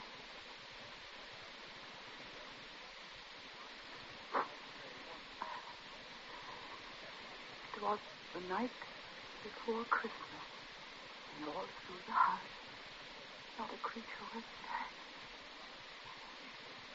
Not even a mouse. The stockings were hung by the chimney with care, in hopes that an eagle soon would be there. The children were nestled all snug in bed, while visions of sugar plums danced in their heads. And Mamma in her kerchief and I in my cap had just settled down for a long winter's nap. When out on the lawn there arose such a clatter, I sprang from my bed to see what was the matter. Way to the window I flew like a flash, tore open the shutters and threw open the sash. The moon on the breast of the new fallen snow gave a luster of midday to objects below. When what to my wondering eyes should appear but a miniature sleigh and 8 tiny reindeer with a little old driver, so lively and quick, I knew in a moment it must be St. Nick. More rapid than eagles his coursers became, and whistled and shouted, and called them by name. Now Dasher, now Dancer, now Prancer and Vixen, on Comet, on Cupid, on Donder and Blitzen, to the tops of the porch, to the top of the wall. Now dash away, dash away all...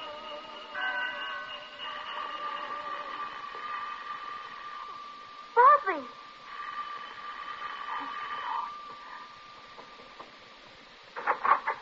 Mommy! Daddy! Merry Christmas, Cassie. Cassie, baby. Oh. Hey, it's Christmas. We don't cry on Christmas. I saw... Oh, baby.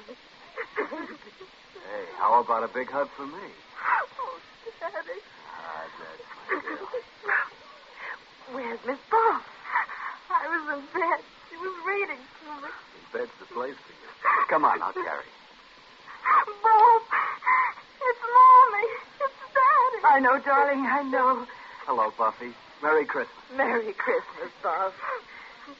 We had to make an emergency landing in Newfoundland. Small field communications was shot that storm. Yes. Let's not talk about it anymore now.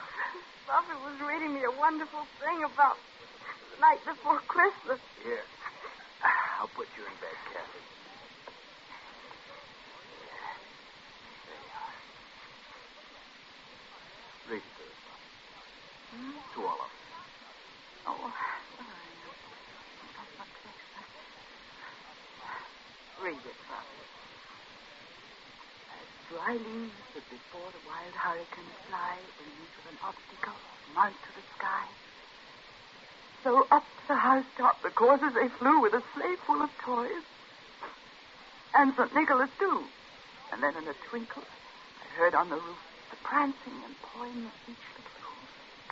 As I drew in my head and was turning around, down the chimney, St. Nicholas came with a band. He was dressed all in fur from his head to his foot, and his clothes were all tarnished with ashes and soot. A bundle of toys he had slung on his back and looked like a peddler just opening his pack.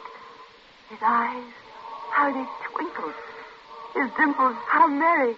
His cheeks were like roses, his nose like a cherry. His droll little mouth was drawn up like a bow, and the beard on his chin was as white as the snow. The stump of a pipe he held tight in his teeth, and the smoke, it encircled his head like a wreath. He had a broad face and a little round belly that shook when he laughed like a bowl full of jelly.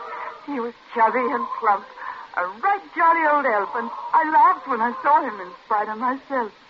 A wink of his eye and a twitch of his head soon gave me to know I had nothing to dread. Spoke not a word, but went straight to his work, filled all the stockings, and turned with a jerk and laying his finger aside of his nose, and giving a nod up the chimney he rose. He sprang to his sleigh, to his team gave a whistle, and away they all flew like the down on a thistle. But I heard him exclaim as he drove out of sight, "Happy Christmas to all, and to all a good night."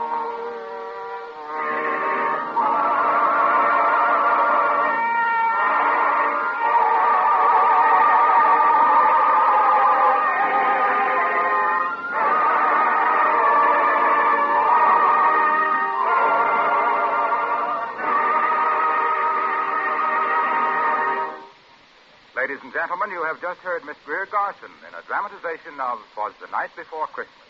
Tonight's production in Autolite, Suspense. Miss Garson will return in just a moment. Next week on Suspense, our star will be Mr. James Mason, who, as Lord Essex, plots to capture Elizabeth's throne. It's called The Queen's Ring.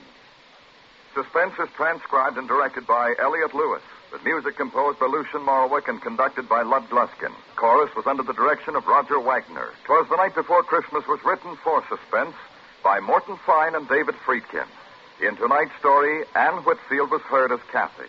Featured in the cast were Harry Bartell, Irene Tedrow, Mary Lansing, Charles Calvert, Howard McNear, Herb Butterfield, Johnny McGovern, Sidney Miller, Joseph Kearns, and John Ramsey Hill.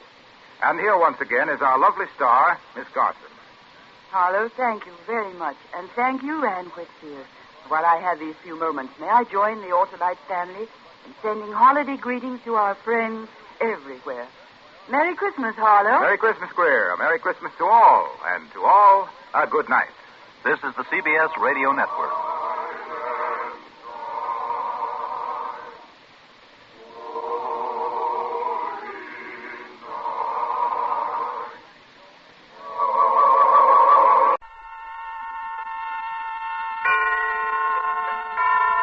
And now, tonight's presentation of radio's outstanding theater of thrills, Suspense.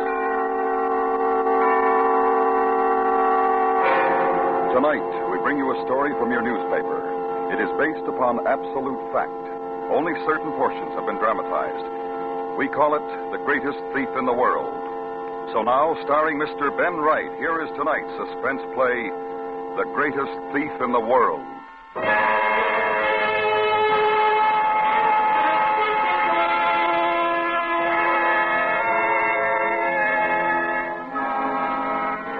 The files of Criminal Record Office in Scotland Yard contain two bulky folders. One relating to the evidence against Peter Marriott, the other against a criminal known only as the Squire. Concerning Peter Marriott, we're in possession of a number of facts. Some we gain through our own investigation, others through interested parties. Concerning the Squire, we know a good deal less. That for some 5 years he committed jewel thefts amounting to £500,000 is common knowledge. That at no time until the end did we find one scrap of evidence is further stated in the file. The question that the Yard has not been able to satisfactorily answer is whether Peter Marriott and the Squire were one and the same. The case is a mathematical fantasy. For example, we know that Peter Marriott attended a shooting party in the West Riding, the guest of Sir Leslie and Lady Banbridge. We know the gist of what transpired, but was the Squire present at that time?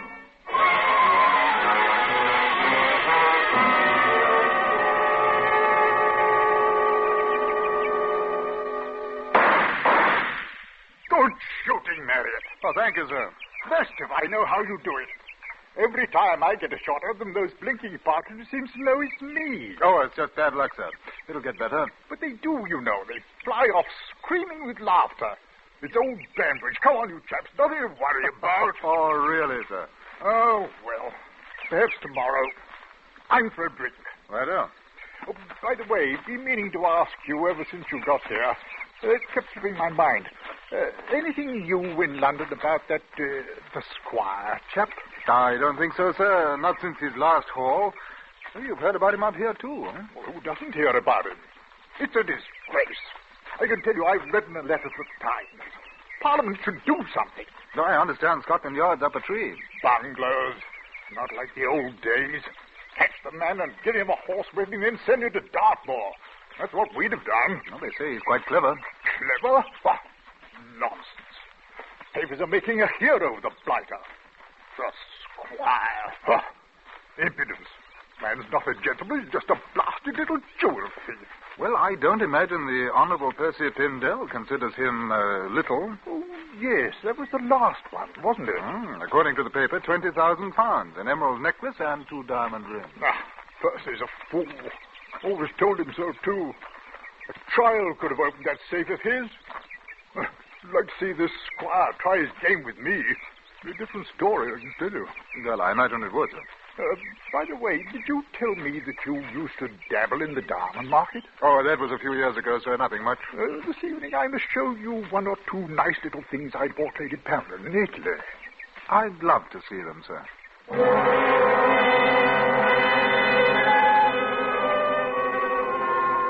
2 days after the shooting party, Sir Leslie Banbridge reported that jewels amounting to the sum of £8,000 had been stolen from his safe. It was the Squire's work. No prints, just the unmistakable methods that had tantalized us for 5 years. At that time, there was no more reason to suspect Peter Marriott than the other 18 guests, all of whom had seen the jewels in question. We know now that there was a girl in Peter Marriott's life. A girl whom we felt to be a rather odd acquaintance for a man in his position.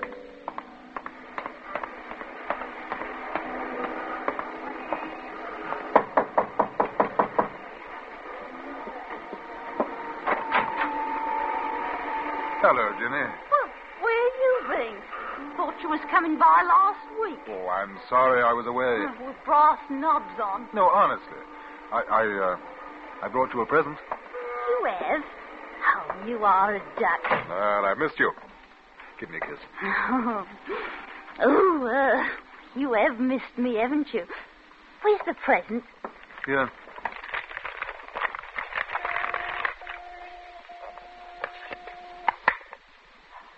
Oh, Peter.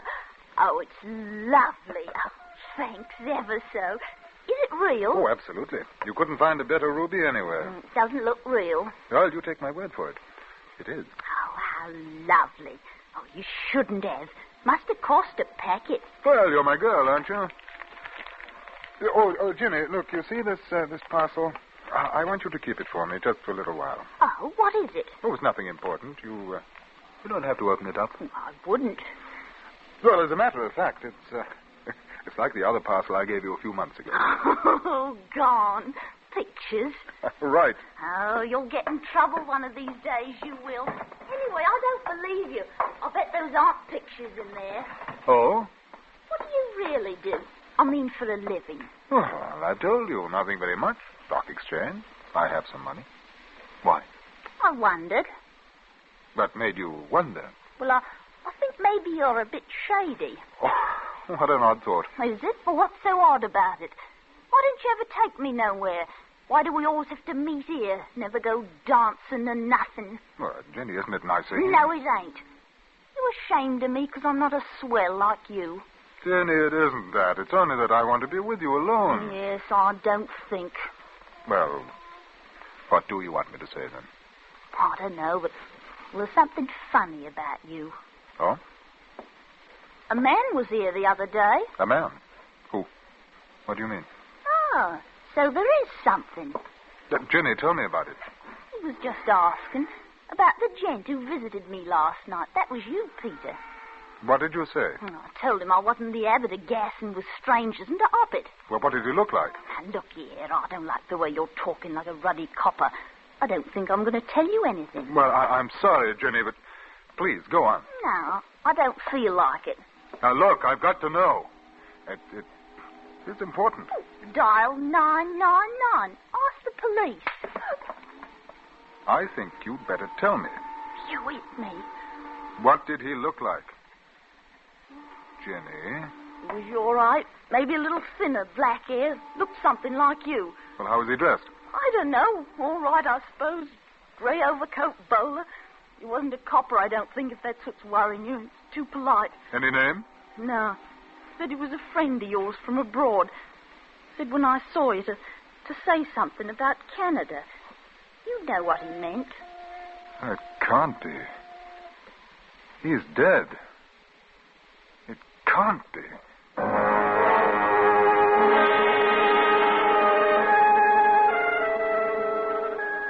Immediately following the Banbridge robbery, the squire was inactive. We kept an eye out for the stolen jewels, but as in the past, there was no sign of them.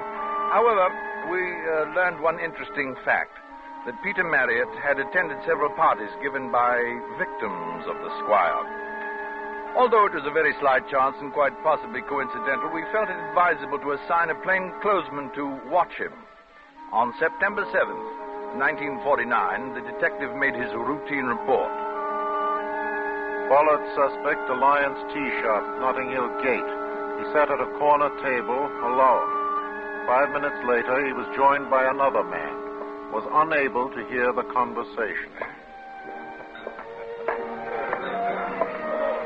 Hello, Peter Marriott. Hello. Sit down. Now, I don't think I'd have recognized you. You've had quite a job done on your face, haven't you? Yes. Well, rather like old times, eh? What happened? I thought you would... not now, my dear fellow. It's a long story. Don't worry, you'll hear about it. How long have you been in London? Ages. Nearly 6 years. Funny you took so long getting in touch. Yes, isn't it? Hey, you look prosperous, I must say. So do you. I suppose that girl told you I'd been inquiring. Yes. Well, I thought it best to make sure. One doesn't want to make mistakes, does one? Look here, will you get to the point? What do you want? Same dear fellow, aren't you? All right. First, what about my name? Well, I thought you were dead. There's no harm there. You know I couldn't use my own name after I left Canada. Yes, but my dear fellow, Peter Marriott, there can't be two of us, you know. Why not? Because when I found out 5 years ago that you were calling yourself that, I had to change my name to something else. Well, now I think I want my own back. Well, you can have it. There must be more than a few Peter Marriotts in the world. Definitely, but we're special, you and I. Very special. Oh, go You on. see, I've been reading a lot about you. You're quite a toff. Races, hunt balls, and all that. I've followed you very closely. You can be a great help to me, old man. Great help indeed. What's the game? And we can do business together. Just like old times. I don't think so. But I do. You and I, and the squire.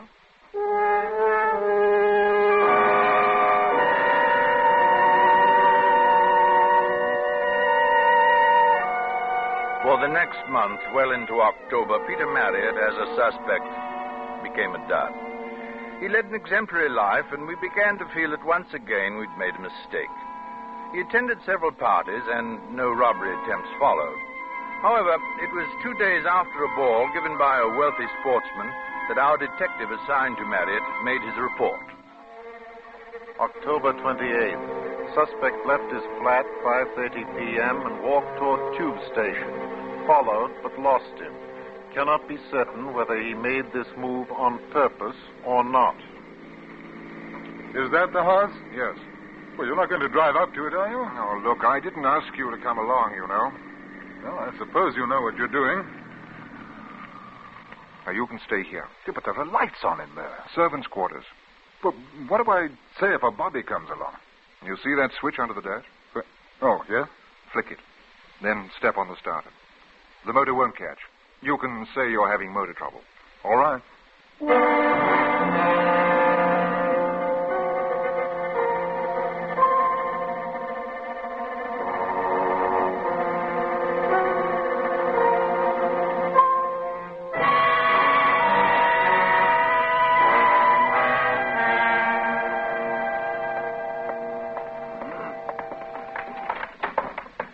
Come on. Did you get it? Come on. But she won't catch. The ignition, you bloody fool. Oh. Did you get it? Think I went in for a cup of tea, do you? Of course I got it.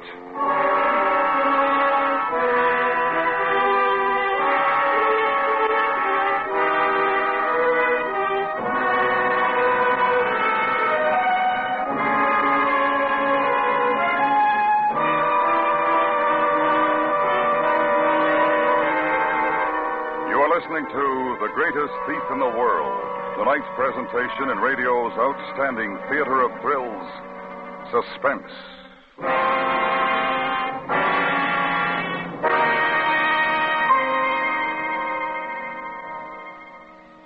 Mr. Smith, no relation to the one you know, planned for a nest egg to start saving with United States savings bonds someday. He put off starting month after month, year after year. And you know what happened? All the money he didn't save wasn't there when he needed it. Don't you be like our Mr. Smith. Be like many smart Americans who purchase United States savings bonds regularly for a nest egg that is there. Now we bring back to our Hollywood soundstage Mr. Ben Wright, starring in tonight's production, The Greatest Thief in the World, a tale well calculated to keep you in suspense.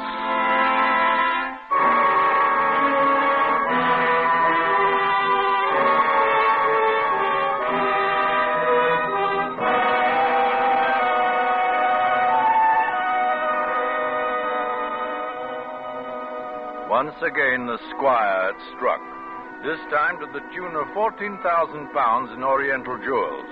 Once again, the resources of Scotland Yard were unable to discover one shred of evidence. It was useless to bring Peter Marriott in for questioning because we had no proof of his complicity. There was nothing to do but intensify our surveillance and hope that a piece of the stolen jewelry would turn up or that one of our informers would uncover something. On November 26, 1949, Marriott drove down to Kent and the estate of Lord Simon Lettington. Joan. Hello. Just running over to Paddock Wood. Want to come? Yeah, love to. Hop in. Oh. Headache? Murderous. Did too much for me last night. Take an aspirin. You'll need it for tonight. If I have one more hot-buttered rum, I'll die. Oh, not you, Peter. I say, Daddy was furious with me this morning. Why? For behaving the way I did with you. Oh? He saw us kissing in the playroom. Said I had no right to lead you on, that you were a very nice young man and deserved a better fate. His lordship is a discerning man. Peter? Hmm? What were you doing in the library this morning? Nothing. Why? I saw you looking at the safe, just like a burglar. Very suspicious. All rot. There's probably nothing in it anyway. Ha! Besides, no self-respecting cracksman would touch a thing like that. It's too easy to open. I bet the squire would. Rank amateur. He learned everything from me. Do you want anything in the village? Or you might drop me at the pillar box. I have a couple of cards to post. Right. I'll meet you in half an hour outside the cinema.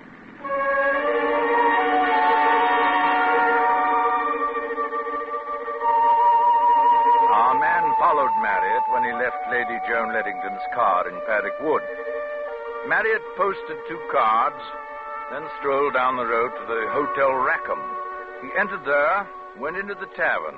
Our man remained outside. And what do you have, sir? Oh, double scotch. Double scotch? Yes, sir. Make it Johnny Walker, will you? Oh, it's bright you are, sir. Yeah, a bit of pre-Christmas cheer, eh? Listen, I don't like this. Outside. See in the mirror?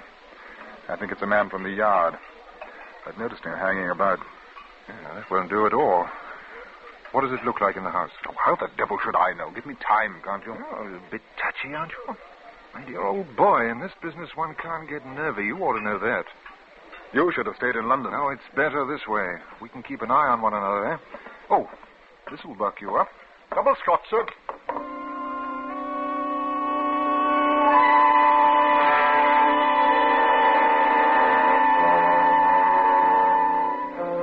On November 30th, Marriott returned to London. We had an idea that he'd contacted someone in Rackham Hotel Tavern. Possibly the elusive stranger we knew to be meeting Marriott from time to time. In any event, we kept a man at Paddock Wood. No attempt was made during the next 3 weeks upon Lord Lettington's house, and we could do nothing but wait. On December 21st, it was noted that Peter Marriott visited Virginia Hibbert in Hammersmith at a late hour. Oh, you really have no consideration for me at all. Really, you haven't. The fine time of night to come calling. Oh, I'm sorry, Jenny, but I had to talk to you. Oh, what's up? Will you please listen? Now, I may have to go away, and I may not be able to see you again. Ever. You're a good girl. And sometimes I haven't been kind, but I've always known that I could trust you. It hasn't just been making use of you. I hope not. Jenny, that man who came to ask you about me. Has he got something to do with it? Yes. I knew him a long time ago. In Canada. Cool. We worked together. It was in a mining town. One night there was a game. A poker game. It ended in a fight. My face was badly slashed, and I shot him there. Oh, lummy. I ran away. The doctor did plastic surgery on my face. I changed my name, too. The bloke who came back, is he the man you... No, the man I shot was a miner. The fellow who came back was the one I worked with. I thought he'd been killed in the fight. Now, you see why I was afraid when you told me about him. He knows about that man that I killed. Oh, dirty rotter. Blackmailing you, eh? Yes, Jenny. And I'm going to have to do something about it. The police are following me. So you see, I can't let this go on. Now, look, there's some money in here, and I want you to take it. Oh, you don't have to do that. You've treated me all right. I don't want your money, and I don't want you to go away. No, please, it's for you. There's £1,000 here. No. Take it and get out of London, Jenny. Go to a nice little town and get married. No, I want to be with you. Oh, take me with you. I could learn to be a lady, honest. I'd try. You are. Dear Jenny. Oh, don't go, Peter. Don't go, please. Oh, maybe I'll come back, and if I do, I'll look for you. Truly. Truly. Give us a kiss.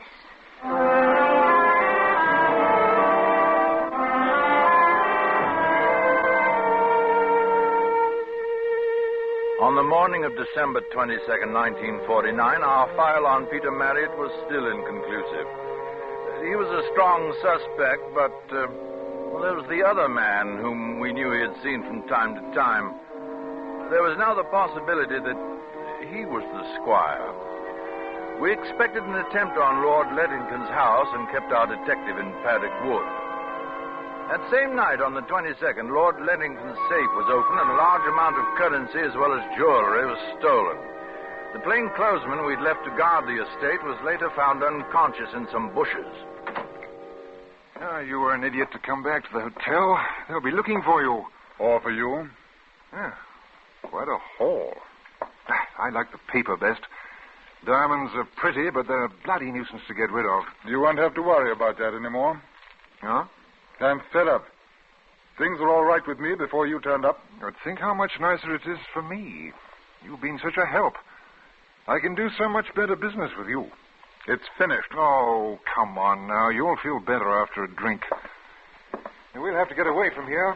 At least you'll have to. I imagine half of Scotland Yard will be here soon. What about that detective? Oh, I put him out. He'll live. Not a very nice Christmas present, I'm afraid. I meant it, you know, about us. Oh, no, you didn't. Because you wouldn't like people to know, would you? It doesn't matter. Oh, but it does. What do they do to murderers in Canada? Hang them? Or that delightful American system, electricity? You're a fool. You think I've spent these years getting where I have to allow you to come along and muck it up? You've had it too soft, Peter. You're spoiled. You're the one who's had it soft. I could talk, too. You know, I have an idea that you're threatening me. That's not very healthy, is it? No. Well, I shouldn't try it, Peter. Whatever you're thinking. Turn around. What? I don't want to shoot you in the back. Is that what you're going to do? Kill me? Turn around. We're in a hotel, you know. There's bound to be noise. I'll count to 3. Don't do it, old boy. I have a gun, too. 1. I was always a better shot than you. Remember? 2. Last chance. Put down your gun. 3.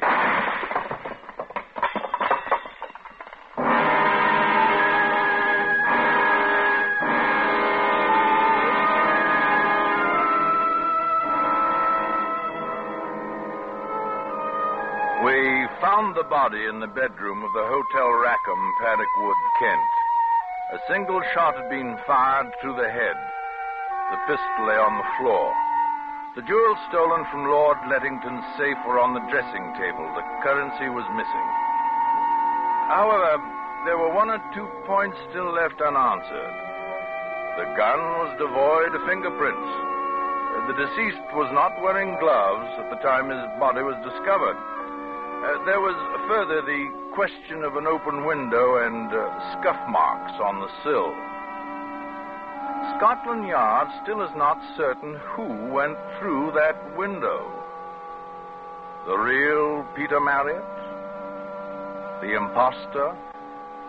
Or the one known as the Squire?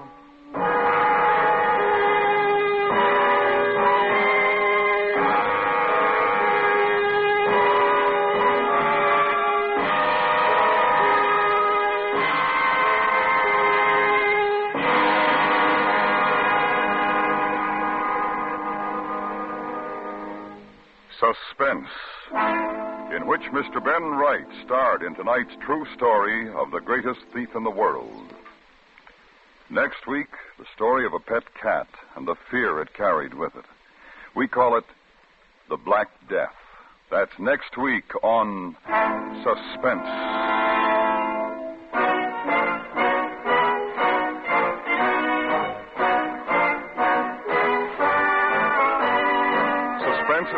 and directed by Anthony Ellis, who wrote tonight's script. The music was composed by Rene Garrigan and conducted by Wilbur Hatch.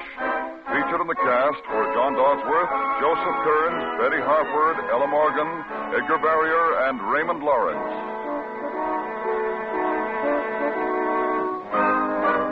You'll enjoy romance every Saturday in the daytime on the CBS Radio Network.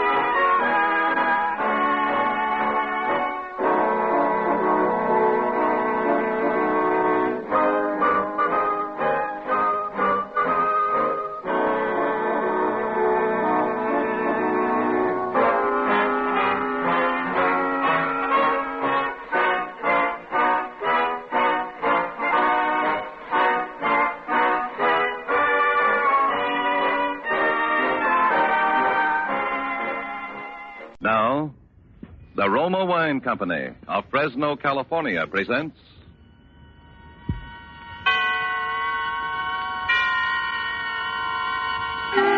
Suspense.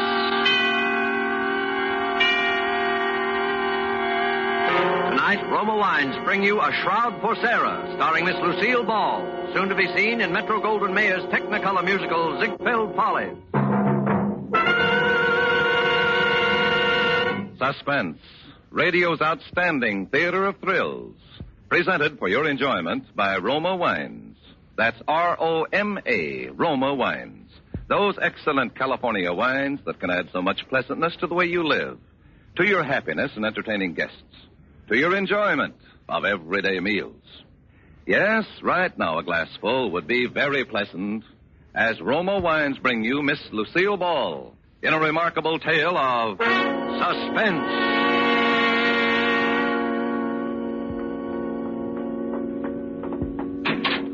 Was Sarah? Sarah? Come in, George. How did it go, darling? George, you're trembling. Something went wrong. No, nothing went wrong. You got it then? Yeah, I got it stuffed in all my pockets. Here, I'll dump it on the bed. Here you are, Sarah. 17 grand. 17,000? It's more than we expected. Yeah. George, you're acting queerly. Did everything work out all right? Sure it did. It was duck soup, just like old times, Sarah. Remember how every job clicked? Sure fire when we used to plan them together. George. Yeah? You're lying, aren't you? Sarah, you really love me, don't you? Do you have to ask? Would I have come back otherwise? 10 years is a long time. I thought you'd be changed. I never thought you'd come back like this out of nowhere. I don't even know what you've been doing, where you've been living, what name you're using. You haven't told me a thing about yourself. I will, George. I will, as soon as we get out of this apartment.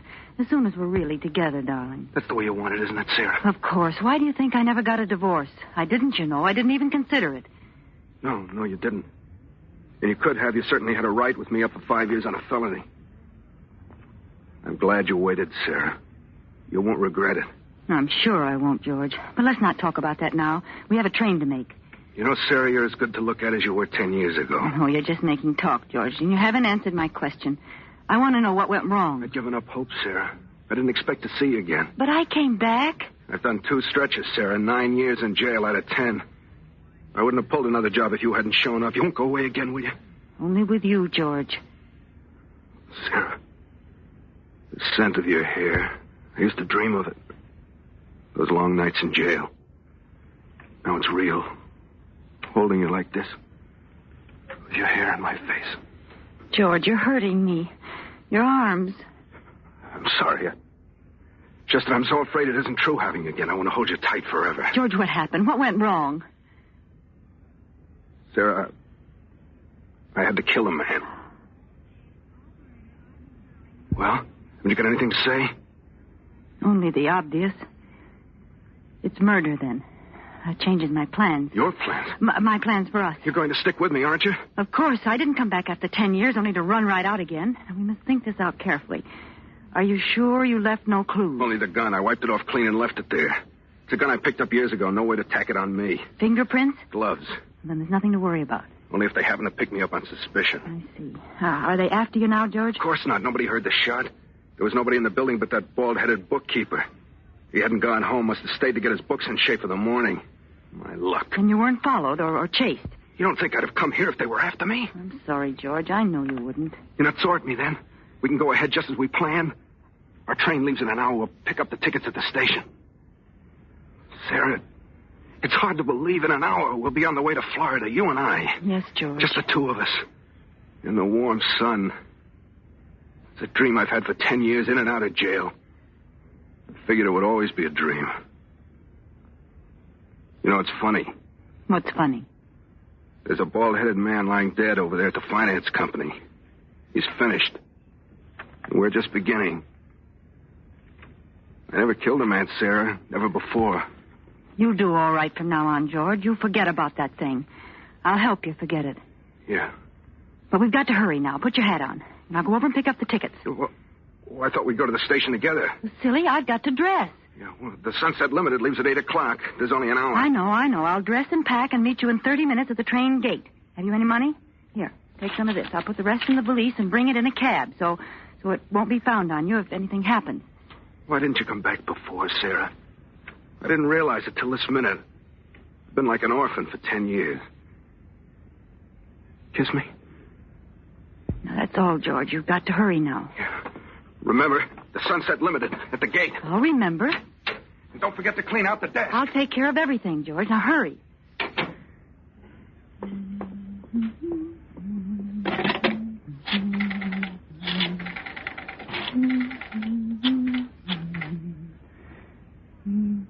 Hello? Police headquarters? A man was killed a few minutes ago at the Vanda Finance Company on Dexter Avenue. Please don't interrupt. If you go to the LaSalle station, you'll catch the murderer at the Sunset Limited train gate. His name is Monk. George Monk.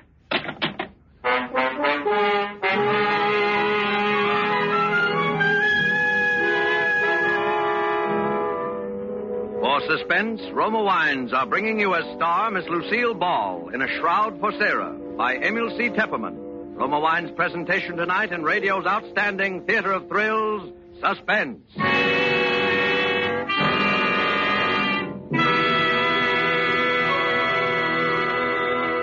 Between the acts of suspense, this is Truman Bradley for Roma Wines. Saturday is Navy Day.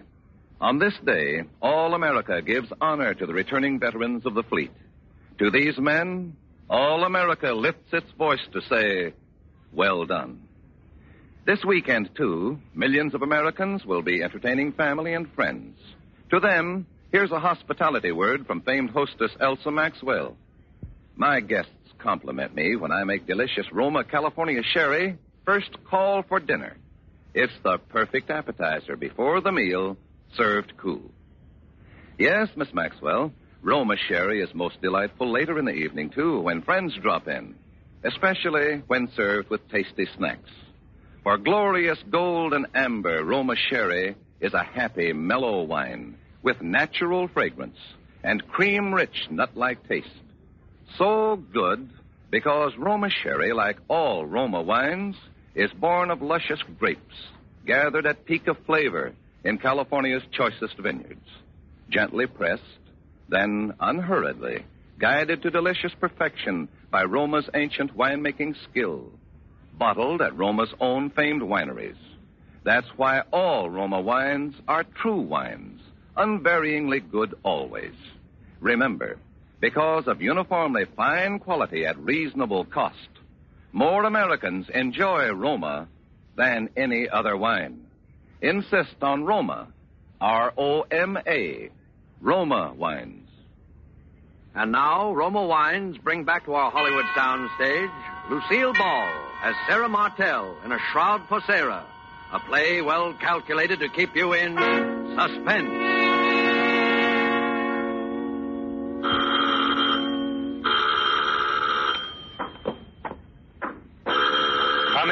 I'm coming. Oh, I knew it was you, Sarah. Only you would ring so insistently when you know I'm handicapped by this infernal crutch. Good evening, Peter. How's our next governor?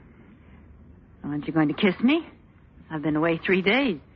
Is it necessary, my dear? Peter, are you going to let the neighbors see me standing out here with this valise? Kiss me, you idiot. You can stand it if I can. Very well. Satisfied, my dear? Now that we've performed for the neighbors, shall we go in?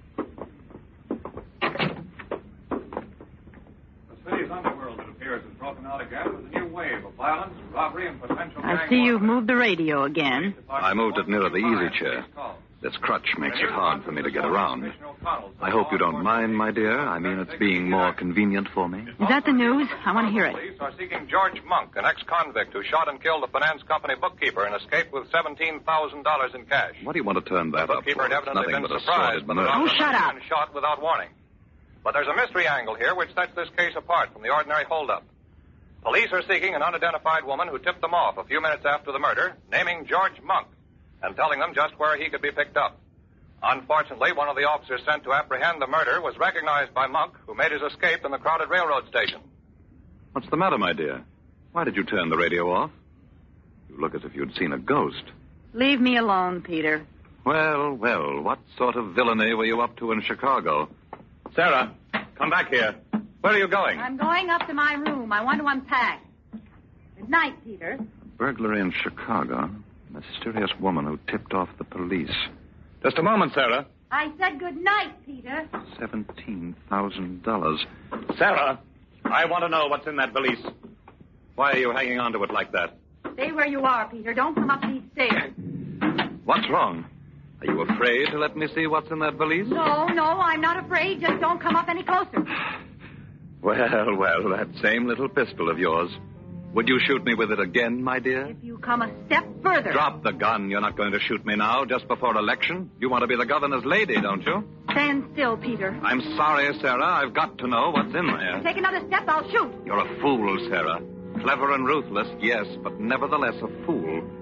Look at all the terrible things you've done to satisfy your ambition. Even murder now. And it's all been a waste of time. What do you mean? Did you know that the results of the popular poll were published today?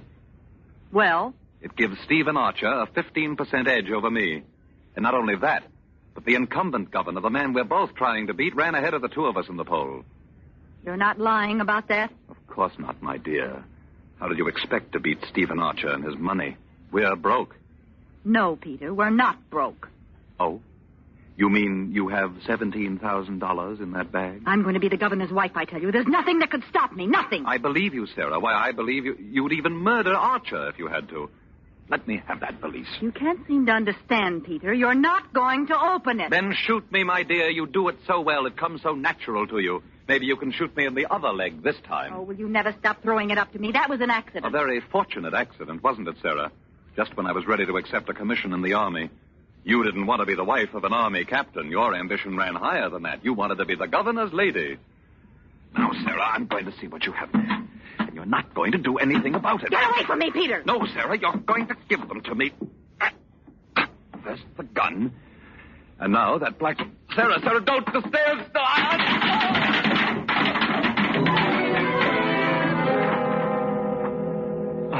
Sarah. Oh, Sarah.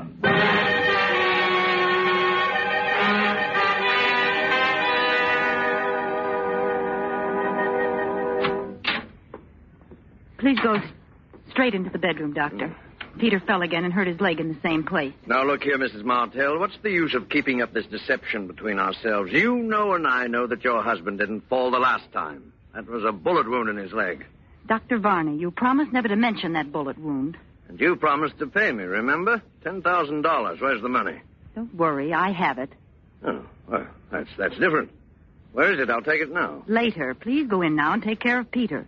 Did you shoot him again? Of course not. That was an accident the last time. I was examining the pistol and it went off. Yes, of course. That's the story, Mrs. Martell.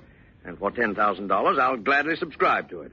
But I must have that money. I need it. I won't touch that leg till I get the money. All right. I have it here. Oh. There. That's $10,000. Now hurry in there and take care of Peter. Afterwards, I'll want to see you in here. There may be another matter that I'll want you to handle for me. Yes, that's 10,000. Another matter? You are also the physician for Stephen Archer, aren't you?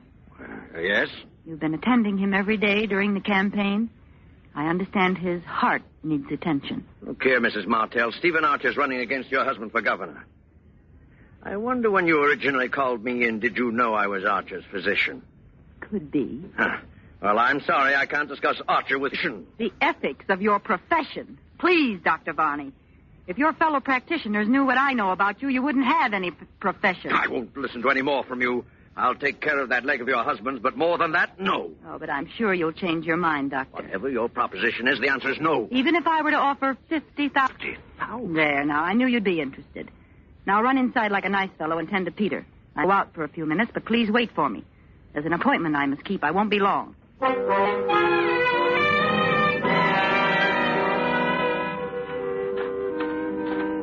Martell, the park is rather a dark place to meet, isn't it?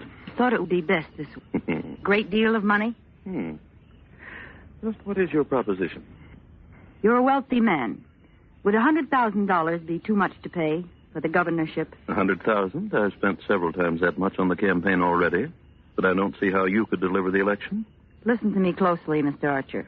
Yeah? I learned that in yesterday's poll figures, you ran 15% ahead of my husband. That's quite true. But neither you or Peter will win. You're both taking strength from each other, and the governor will be reelected. So your solution is for Peter Martell to withdraw at the price of $100,000. Exactly. If one of you withdraws, the other will surely win. That's absolutely true. But I happen to know that Peter Martell would never make such a deal. No, he wouldn't, the fool. But for $100,000, I will put him out of the race. You? Would you believe it if I told you I hated that man's very shadow? I have heard rumors here and there. I want to leave him. I want to be rid of him forever. Where could I go without money? What could I do? He's so disgustingly honest that we're always broke. He couldn't even pay me enough alimony. I've got to think for myself. I begin to see... Now, suppose that tomorrow, 2 days before the election, I were to file suit for divorce. I could leave for Reno tonight. It would be in every newspaper tomorrow. It would certainly eliminate your husband. You'd pick up all the votes Peter would lose. Enough to swing the election. And your price is $100,000. You agree? I'd be a fool not to. Of course I agree. The moment you file your divorce papers in Reno, I'll have $100,000 credited to your account wherever you specify. No, I must have it in advance. No, my dear Mrs. Martell. In advance? It's out of the question. How do I know you'll go through with it after I pay you? And how do I know you'll pay me after I go through with it? Don't you trust me? Do I have to answer that? It looks like a deadlock.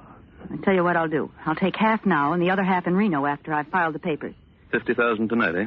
It must be tonight. I'll leave in the midnight plane. Surely you have the cash available in a campaign like this. Yes, of course I have the cash. That seems to be the only solution. It's a deal, Mrs. Martell. You'll get the money now? At once. Wait here. My home is just across the park. I'll be back in 5 minutes. But just as a precaution, I'm going to note down the serial numbers of the bills I give you. If you aren't in Reno tomorrow morning, I shall report the money stolen. Don't worry, Mr. Archer. I promise you. After tonight, there won't be anything to worry about.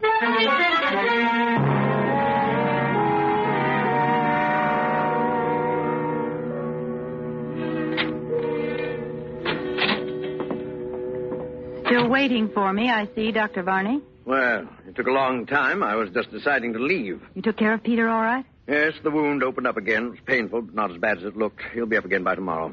Thank you, Doctor. Oh, you said you wanted to talk to me. Yes, I have a little proposition for you.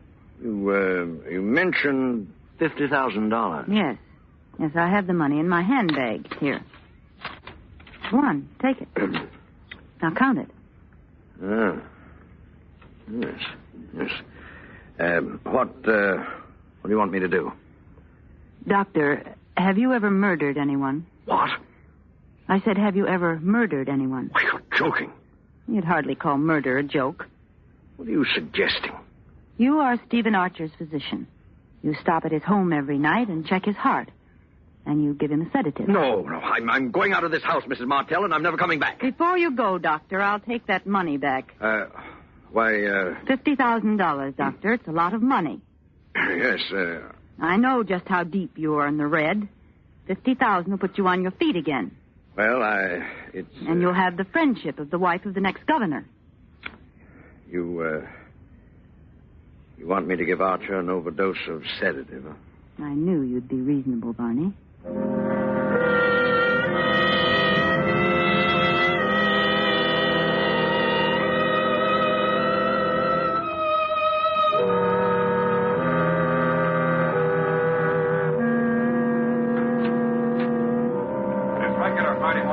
Good morning, my dear. I see you're at the radio already. Aren't you up early today? I thought all the Borgias slept late. I wanted to hear the news. Indeed. Could it be a person by the name of George Monk that you're so anxious to hear about? What do you mean? Why do you mention that name? The Black Valise, my dear. Remember, I'm still anxious to know if it contains $17,000. Have you taken the newspaper in yet? No? Oh, I'll get it. There'll be something in this morning's paper that I'd like you to see, my dear. Stephen Archer, candidate in the three-cornered race for governor, was found dead in his bed, apparently from an overdose of sedative. All indications point to accidental death, except for the fact that a large sum of money was missing from the safe. However, if the money was stolen, it'll do the thief no good, for the serial numbers were carefully noted down on the desk pad on Mr. Archer's desk. What was that? Archer dead? Yes. Sarah, I read the signs of your fine Italian hand. Did you have a hand in it? Peter. So now Archer's votes will drop in my lap, huh? You'll be governor, Peter. Sarah, I think I'm going to kill you. Put that crutch down! No, my dear. You needn't run away. I was just rehearsing. I'm not ready to kill you yet. Perhaps someone else will do it first. I'm going to wait for the result of my experiment. Experiment? What do you mean? See? Here. What? What is it, Peter?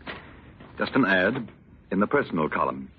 I had it inserted in every newspaper between here and Chicago. Let me see that. It's the first ad in the column with display space around it. I wanted to make sure it was seen by the right person. Read it, Sarah, read it. All right, if it makes you happy, I will read it. George, was her name Sarah? Or did she use another name? I mean the one who left with the little black valise and all the money in it. If you have at least 17,000 reasons to find her, and if the traveling isn't too difficult under the circumstances, I suggest you come to Capital City. The address is... Peter, you didn't! Isn't it cleverly worded, my dear? I had to phrase it so that only George Monk and no one else would catch its meaning. You put this ad in all the papers? Exactly. You see, my dear, if that little black valise did not contain $17,000, you have nothing to fear. But if it did, well, then I may be spared the chore of killing you. I'll let George do it.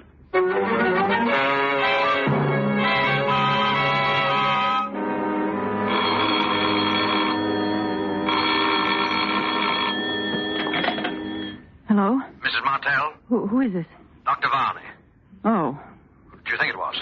I thought... Never mind. What do you want, Barney? Don't you know? Think you're pretty clever, don't you? What do you mean? That was Archer's own money you gave me last night, that $50,000. Barney, are you insane? Don't you realize you're talking over an open phone? I only realize I murdered Archer for you for nothing. That $50,000 I can't use. The serial numbers have been broadcast. My dear Barney, I haven't the faintest notion what you're talking about. How clever you are, Sarah Martell. How clever. And how dangerous. Yes, too dangerous to live.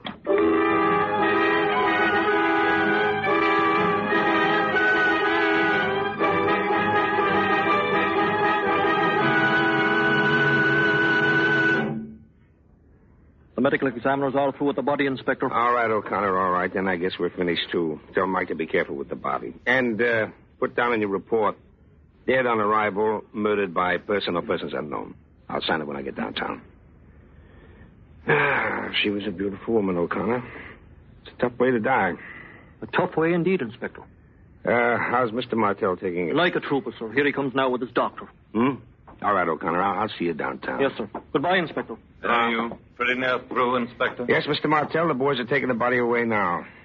May I say, Mr. Martell, that you have my deepest sympathy in this bereavement of yours. Thank you, Inspector. Oh, by the way, do you know Dr. Varney? Oh, how do you do, Doctor? How do you do? A ghastly business, Inspector. Yes, indeed, and we'll do everything in our power to lay that murderer by the heels. Inspector. Yes, Dr. Varney? Have you any clues, anything definite to go on? Well, If you don't mind my talking about it now, Mr. Martell. Oh, it's all right, Inspector. I'm afraid I'm going to have to listen to a good deal of talking about it.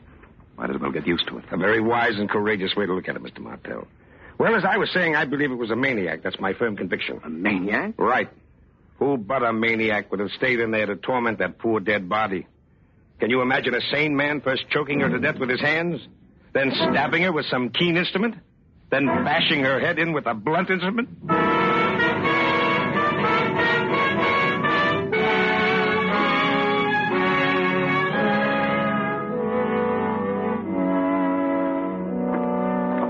Well, Varney, that was quite an ordeal. It was terrible. Varney. Yes? You hated her very much, didn't you? No more than you did, Mr. Martell. I won't deny it. It's true. You haven't been using your crutch this morning. Huh? What made you think of the crutch? Oh, nothing. A blunt instrument, huh? That's all right, Varney. I don't mind your asking. I was thinking along the same lines myself, only it was the keen instrument I had in mind, say a scalpel. Now, look here. Skip it, Varney. I was just making conversation. Oh.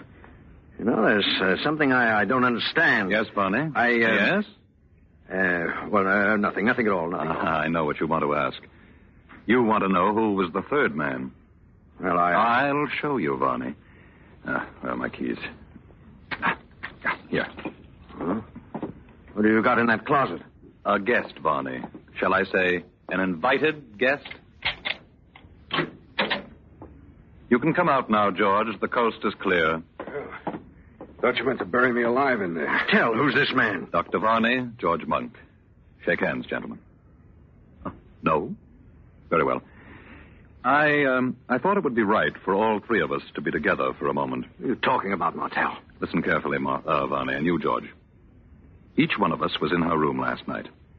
The cumulative effect of our individual deeds has convinced the inspector that a maniac murdered my wife. But we three know better. However, there is one of us who knows more than the other two. One of us killed her first.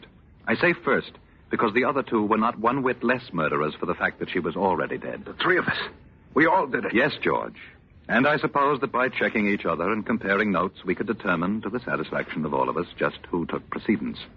For instance, when I heard you move about in the closet this morning and turn the key on you, I had no way of telling how long you'd been in the house. And I don't want to know. Then two of us will always be in doubt. Exactly, Varney. Do you agree to it? Yes. And you, George? Yes. Then, goodbye, gentlemen.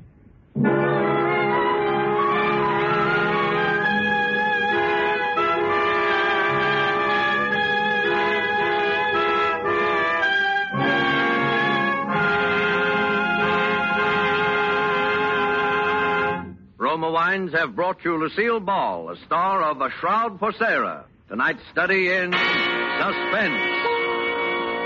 This is Truman Bradley for Roma Wines, the sponsor of Suspense. When unexpected guests make a mealtime call, well, anything can happen. Famed hostess Elsa Maxwell makes this timely suggestion. Invite them to stay for potluck and make the dinner exciting by serving Roma California Burgundy. For no matter what the dish, the fruity fragrance and piquant taste of robust red Roma Burgundy makes the food so much more enjoyable, adds friendliness to the table talk. That's right. Glassfuls of good Roma Burgundy served cool makes any simple meal more exciting, more delicious. But don't wait for unexpected guests. Try Roma Burgundy with dinner tomorrow. You'll enjoy this vintner's masterpiece. Like all Roma wines, this is wine at its best in uniform quality, yet costs only pennies a glass. Always insist on Roma wines. No other wine offers you so much for so little. Next Thursday, you will hear Ronald Coleman in Suspense, radio's outstanding theater thrill. Presented by Roma Wines, R-O-M-A, made in California for enjoyment throughout the world. There is an immediate need in most hospitals for auxiliary non-nursing personnel. Approximately 90,000 men and women must be recruited if hospitals are to provide patients with even minimum services. The present critical lack of hospital workers of all kinds is substantially reducing the amount of nursing care per patient because nurses must spend so much of their time on non-professional tasks. Although the need varies in different sections of the country, there is an overall need for orderlies, laundrymen, chefs, electricians, plumbers, janitors, and so forth. Men and women, both skilled and unskilled, who want to work in a hospital in any capacity, can now get secure, well-paid jobs with a post-war future.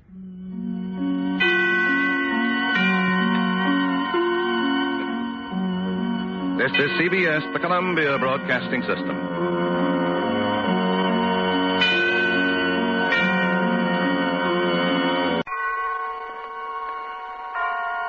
Autolite and its 96,000 dealers present Suspense. Tonight, Autolite brings you a story of murder and greed. A story we call Early to Death, starring Lucille Ball and Bessie Arnaz. Say, Hap, how's your team? Oh, just fine, Harlow. Just my what? Your car's team. Didn't you know your Autolite-equipped car carries a team around under its hood? You got me, Harlow. Give. Well, the team, Hap, is the Autolite electrical system in your car that produces and stores the electricity needed to start your car and keep it running. It also supplies electricity to your lights, heater, radio, even to your cigarette lighter. You mean the Autolite electrical system in my car does all that, Harlow? It sure does, Hap, because all the units of the Autolite electrical system are related like a team.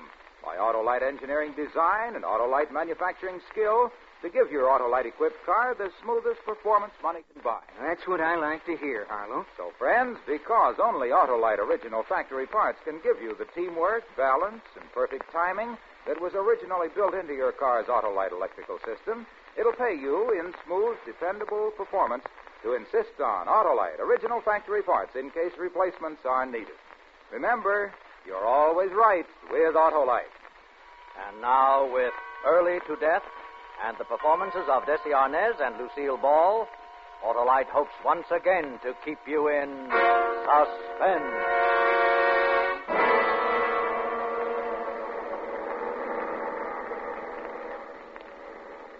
What'll happen to Duke? We'll get down with the plane. That's the same as murder. For $300,000, I think it's worth it. Matt, Evie, you want out? No, I'll get the money. You call in, then. Right, baby. N71533, calling Veracruz Radio, over. N71533, this is Veracruz Radio. Go ahead. Veracruz, we're over the mountains. My oil line is clogged. We're in trouble. Do not try to glide it through. Bail out. Okay? Over. Hello? N71533, answer me. Evie. I got it, Ben. A full payroll. $300,000. All right, turn around. I'll buckle a case into your parachute harness. We wouldn't want this to burn up, would we? You call into Veracruz? Yeah, they got the idea. They are. Come on, baby. You aren't scared to make the jump, are you? Scared. After all the planning we've done, let's get out of this thing. We jumped together. I closed my eyes and counted just the way Ben had told me. And then I pulled the ripcord.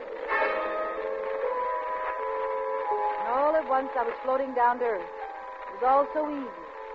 After a while, I was standing beside Ben, and he was helping me out of my parachute harness. We both looked over at the same time.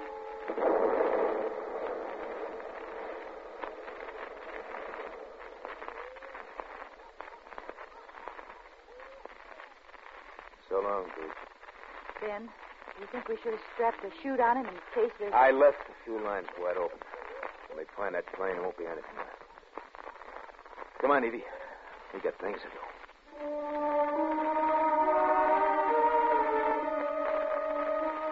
We buried the case full of money right there in the mountains, where we'd keep until we came back to pick it up, when things were safe. That's the way we'd planned it. 3 days later, we staggered into a town called Acayuca. They made like the two survivors of a plane crash. They took us to the hospital in Veracruz, and we were treated for exposure.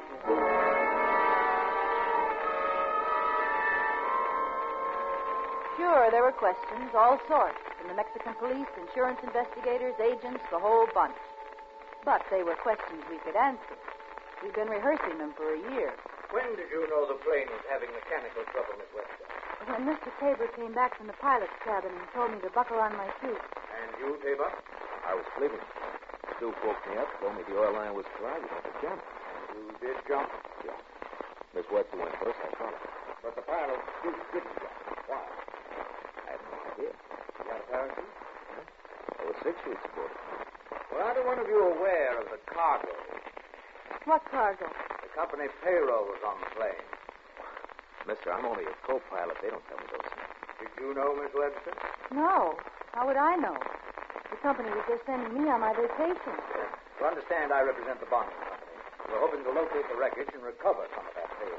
I must ask some questions. I understand. Now then, will you please tell me what, in your opinion, might have stopped the pilot from saving his own life when he knew the plane was doomed?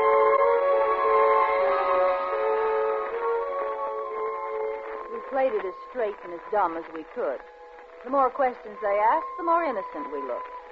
And a week later, when they found the wreckage and combed it over, they decided everything, including the payroll, had burned up in the plane. Ben kept on flying for them. I quit after 3 months and went back to New Orleans. All we had to do was wait. The first time the guy showed up, the guy in the dirty Panama suit with the 3-day beard, the smile, and all the teeth, he didn't worry me one bit. You don't remember me, senorita? Go away. I'm waiting for a friend. You do not understand. I am your friend. Well, you're not the right one, so beat it. But we meet, you and I, in a way. Yeah, well, nice to see you again. Goodbye. At the time, you impressed Rico very much. I am Rico. Oh, the Senor Tabor. Hello, Evie. Who's this? I don't know, Ben. Allow me. My car. It's dirty, true, and I painted myself. Rico Sebastian, Senor Tabor. What does he want, Evie? Search me. I'm just explaining my admiration for the senorita. And now for you too, senor. In a way, we have also met before. You don't remember ever seeing 30-day tourist? Let us say, incognito. What makes you think you know us, Buster? I said I have seen both of you before. It was in the mountains, north of Acayuca, where I often hunt with high-power rifles. I saw you parachute out and land safely with a box. I witnessed the plane crash, and later saw you both start through the woods without the box. I would need help to dig in every ravine. Official help, unless, of course, you would help me. And then I would know exactly where to dig. I would hate to talk to the officials because I know they would listen. What do you want? A small pittance, amigos. Only 1 little quarter of a big $300,000. Well, you have my card. We talk later when you feel better. Hasta luego. Ben, what do you think? I don't know. He's telling the truth, he's got. And we've got a third partner. Oh, Ben, I wish we hadn't waited. I wish we'd just taken the money and got on that boat of All yours. right, take it easy. This guy ain't gonna let you out. Give me that card. What are you going to do? I'm gonna go see him. Find out just how tough he is. Ben. It's the only way. Be careful, Ben. I'm scared. Will you stop worrying? I'll handle him just like a baby. We had another drink, and Ben left for Rico's. I went back to my apartment and waited for his phone call. After 2 hours, I couldn't stand it any longer and took a cab over there myself.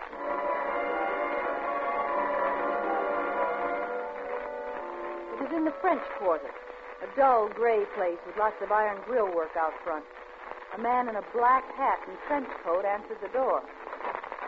Come in, come in. You be Miss Webster. Who are you? What is this? I'm Lieutenant Mayor, Mr. Sergeant Terrain. You want to tell it now? Tell what? Okay. Landlady says you rented this place 3 months ago.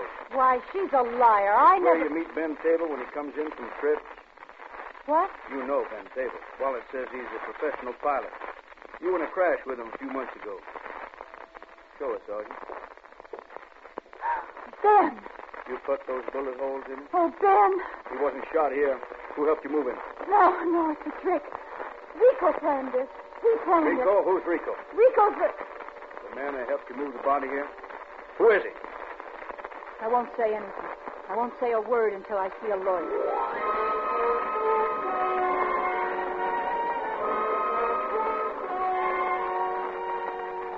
And I didn't say a word.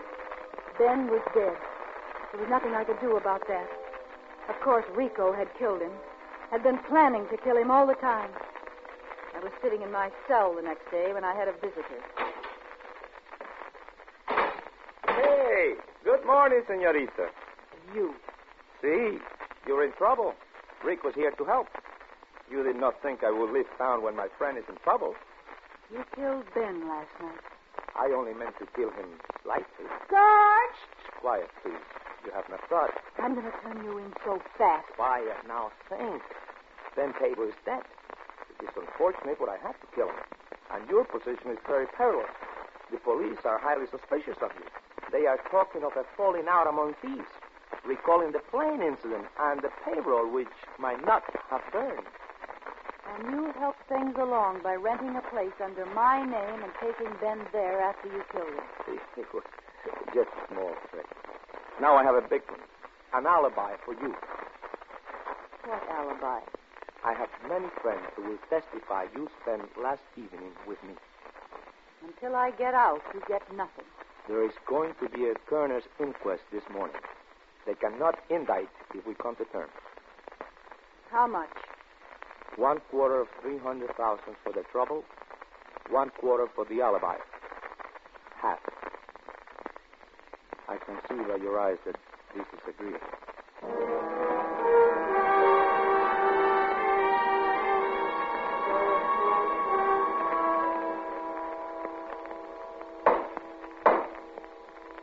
It is the opinion of this court that Benjamin James Tabor met death as a result of bullet wounds inflicted by a person or persons unknown.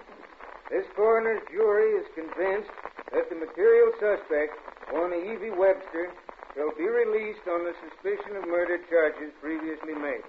Testimony of the witness is conviction enough for this court.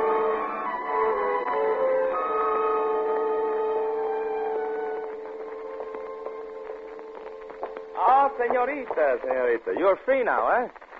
You are angry I have caused you so much trouble. You're a murderer. You murdered before I, the pilot. Senorita, we're partners now. Let us not talk of such things. Let us rather make plans to settle up our little account. Yeah, I was just thinking about that. Oh, we're going to get along fine, you and I. Fine.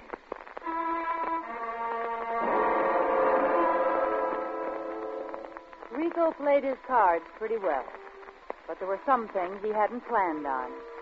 I'd killed, then he'd killed. The way I looked at it, it was my turn again.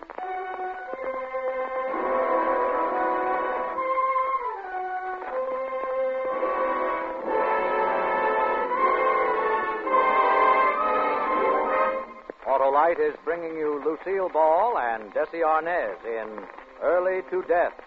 Tonight's production in radio's outstanding theater of thrills, Suspense.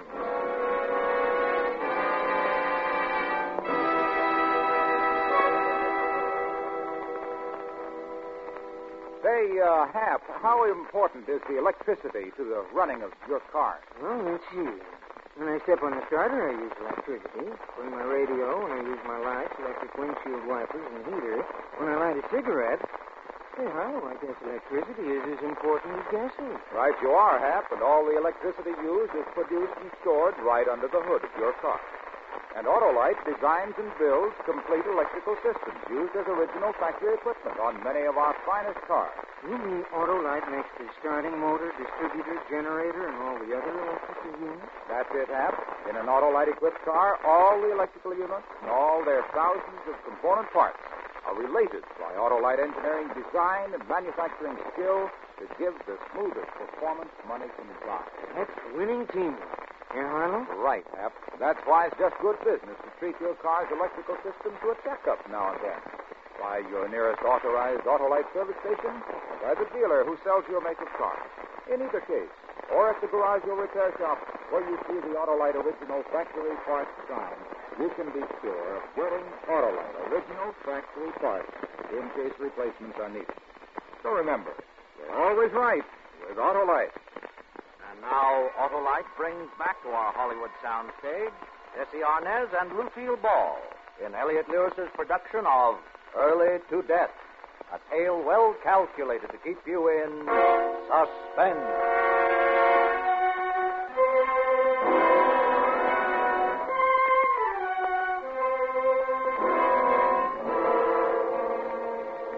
Rico made me give him all my money. He bought himself some shoes, shaving equipment, tobacco, a couple of sets of dungarees, and some shirts. I thought that maybe when he got cleaned up, he wouldn't look half bad. But all it did was make the meanness in him a lot easier to see. You keep staring at me. Why? Because I'm going to keep my eye on you night and day, Buster. I don't know how you ever got the feeling that I couldn't be trusted. Didn't I get you out of jail? Yeah, but something tells me I've been a lot safer left in. Well, when you have that money in your hand, you will feel much better. You and your friend Ben bought a boat. How did you know we had a boat? Because I have seen it. You have kept it in the harbor of Biloxi, Mississippi. It has the name Intrigue. Very funny, eh? Yeah, it's a scream.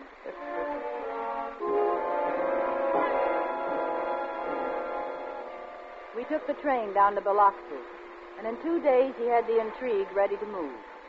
The boat was a 40-foot auxiliary sloop, and I knew nothing about it. But as usual, Rico knew everything. We pulled out for Veracruz.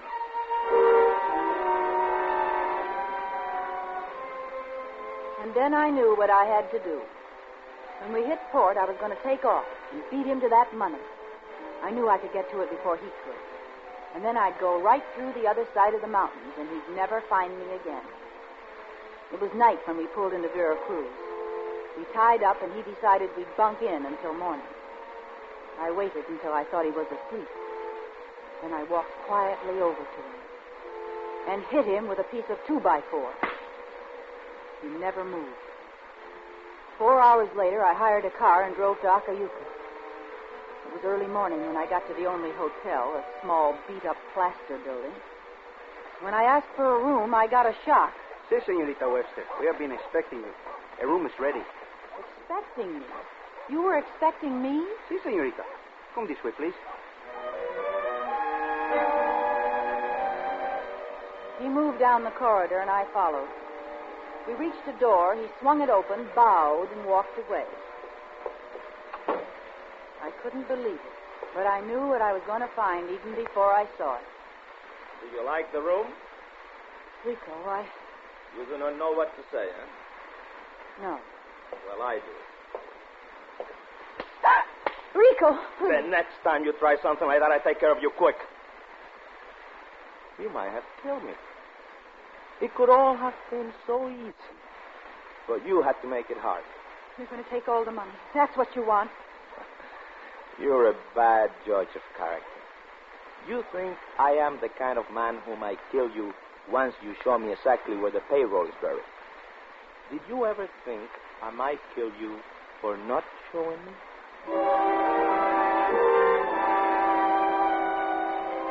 I made up my mind right then. I was going to kill Rico long before he saw that money. Later that day, while he was out arranging for horses, I went looking for a weapon of some kind. I'm sorry, Senorita. Nowhere in Acayuca is there a small gun such as you describe. Perhaps you try Veracruz. I haven't got time. I want it now, and I'll pay anything. But what good is money when there is no gun? Don't you have a black market here or something? Well, why do you want a gun? For protection. Oh, that's all? Un momento, senorita. Here is the greatest little protector in the whole world. 8 inches long, sharp as a razor. I don't know anything about a knife. What is there to know? Just, and the throat is cut. That is, if you want to cut a throat.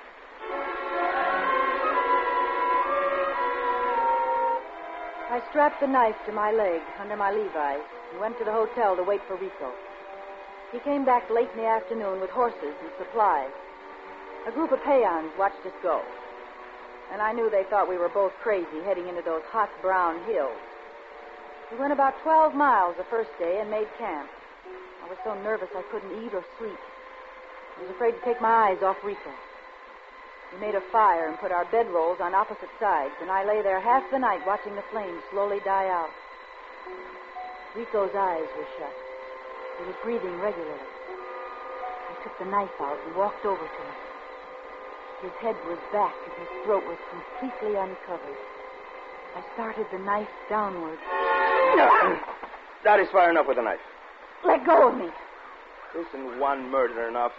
Drop it. All right, you'll break my wrist.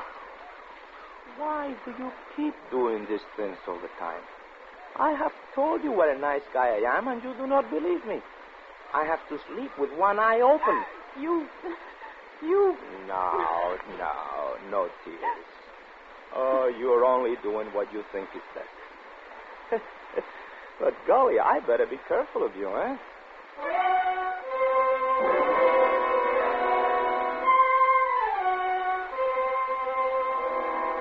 He was laughing at me, and there was nothing I could do.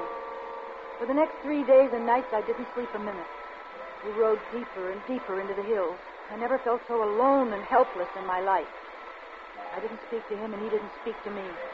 We just kept on, hour after hour. Finally, we began to get near the ridge where Ben and I had buried the payroll. I was trembling with excitement. But Rico was too calm. Whoa there. Where are you going? Huh? Wherever you go, senorita. Show me the place you were standing when Ben and I parachuted out of the plane. Why, it was over there, on the ridge. What ridge? That one. There. You didn't see us that day. You've never been in this country before. Oh, no. Why do you say this? Because that's where we Where on the ridge, senorita? Lead me to it. Pronto.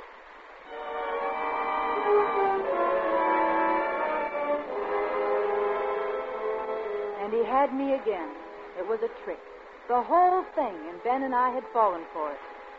He pulled out the gun, and I rode in front of him, leading him to the spot. When we got there, he made me go to work digging. The case was there. The money was damp, but good. Rico took a bundle of bills in his hand and looked at them long and thoughtfully. Then he turned towards me with a gun in his hand. Now, Rico, please. you know what I'm going to do? Rico, you can have all the money, but don't shoot me. Please, Rico. Shoot you, Evie. Again, you have misjudged me. I am breaking open the gun. I am throwing away the bullets. And I'm throwing the gun away in another direction. Oh, Rico. Rico, I should have believed you. I said all I wanted was half, and that's all I'm going to take. Now, don't worry. I'm not going to kill you.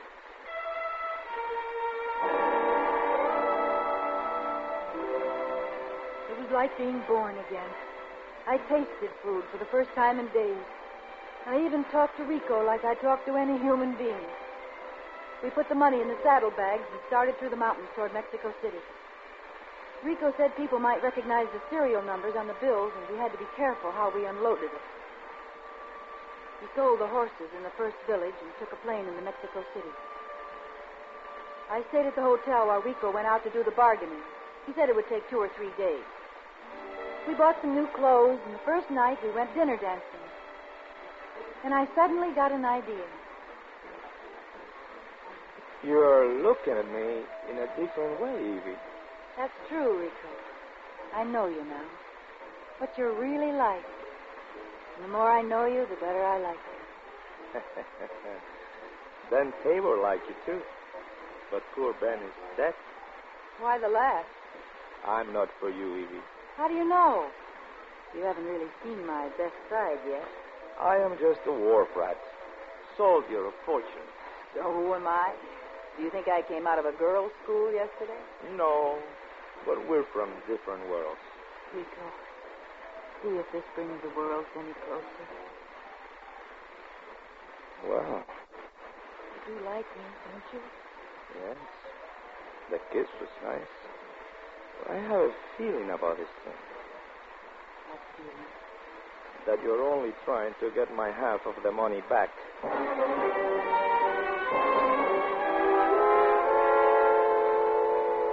Buying a gun was a lot easier in Mexico City than in Acayuca. They had them all sizes and shapes, depending on the kind of a victim you had in mind. I paid the top price. We kept the money in the hotel room. And the second day, Rico, while he was out making deals, I made my plan. I was going to kill him when he came back and slip out of the hotel at night. I'd be in Europe before anybody found out who I really was. I sat waiting for him. I see you have been waiting, Evie. Yes, I thought we might talk. I have something to tell you. Something that will affect your whole life. I'll bet you have. Well, the deal's off. See? Evie. All the weeks and hours that you kept me on the end of a gun. Now it's your turn. Evie. Evie. How does it feel, Rico? Think of me spending all that money. Evie, get me a doctor. Get your own doctor. Evie, you're a very stupid woman. I was almost a very stupid woman because I was going to kill you. Now I'm just going to leave you here with a bullet in your shoulder. And after I'm gone, you won't say a word because you're in no position to. I know all about you. You won't even get out of this hotel. You see, even now you're being watched. What are you talking about? You don't know all about me, Evie. I am a Mexican police officer.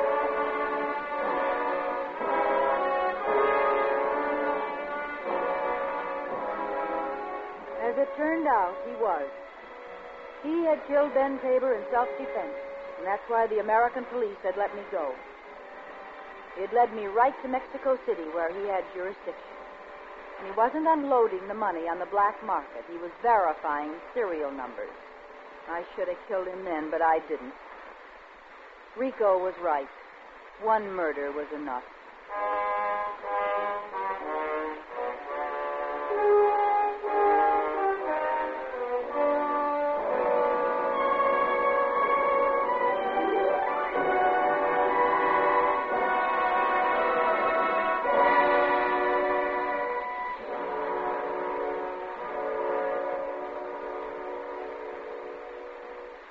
Suspense, presented by Autolite. Tonight stars Lucille Ball and Essie Arnaz. Friends, this is Harlow Wilcox again to remind you that Autolite, world's largest independent manufacturer of automotive electrical equipment, makes over 400 fine products in 28 plants from coast to coast. These include generators, starting motors, distributors, ignition coils, and all the other units that make up the complete Autolite electrical system, used as original factory equipment on many leading makes of our finest cars, trucks, and tractors. Autolite makes a complete line of batteries for automotive use, and a complete line of ignition-engineered Autolite spark plugs, all backed by the constant Autolite research and precision built to the exacting standards of Autolite engineers. So remember, you're always right with Autolite.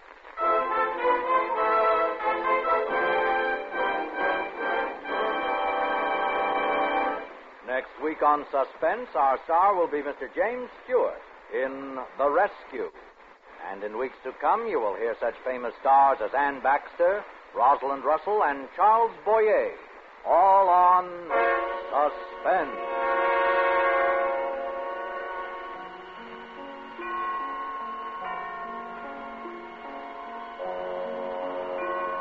Suspense is produced and directed by Elliott Lewis, with music composed by Lucien Moraweck and conducted by Lud Gluskin.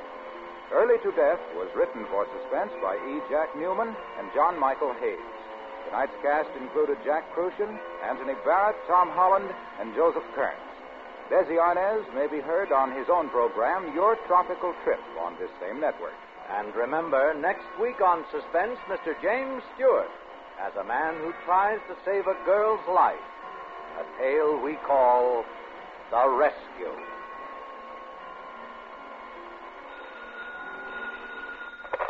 You can buy Autolite Autolite electrical parts, Autolite resistor type or standard type spark plugs, Autolite Sta-Full batteries at your neighborhood Autolite dealers. Switch to Autolite. Good night. Preparedness is the best protection. Your Federal Civil Defense Administration urges you to obtain the official air raid instructions and learn them thoroughly. Remember, air raid safety, like traffic safety, depends on knowing and following the rules. This is CBS, the Columbia Broadcasting System.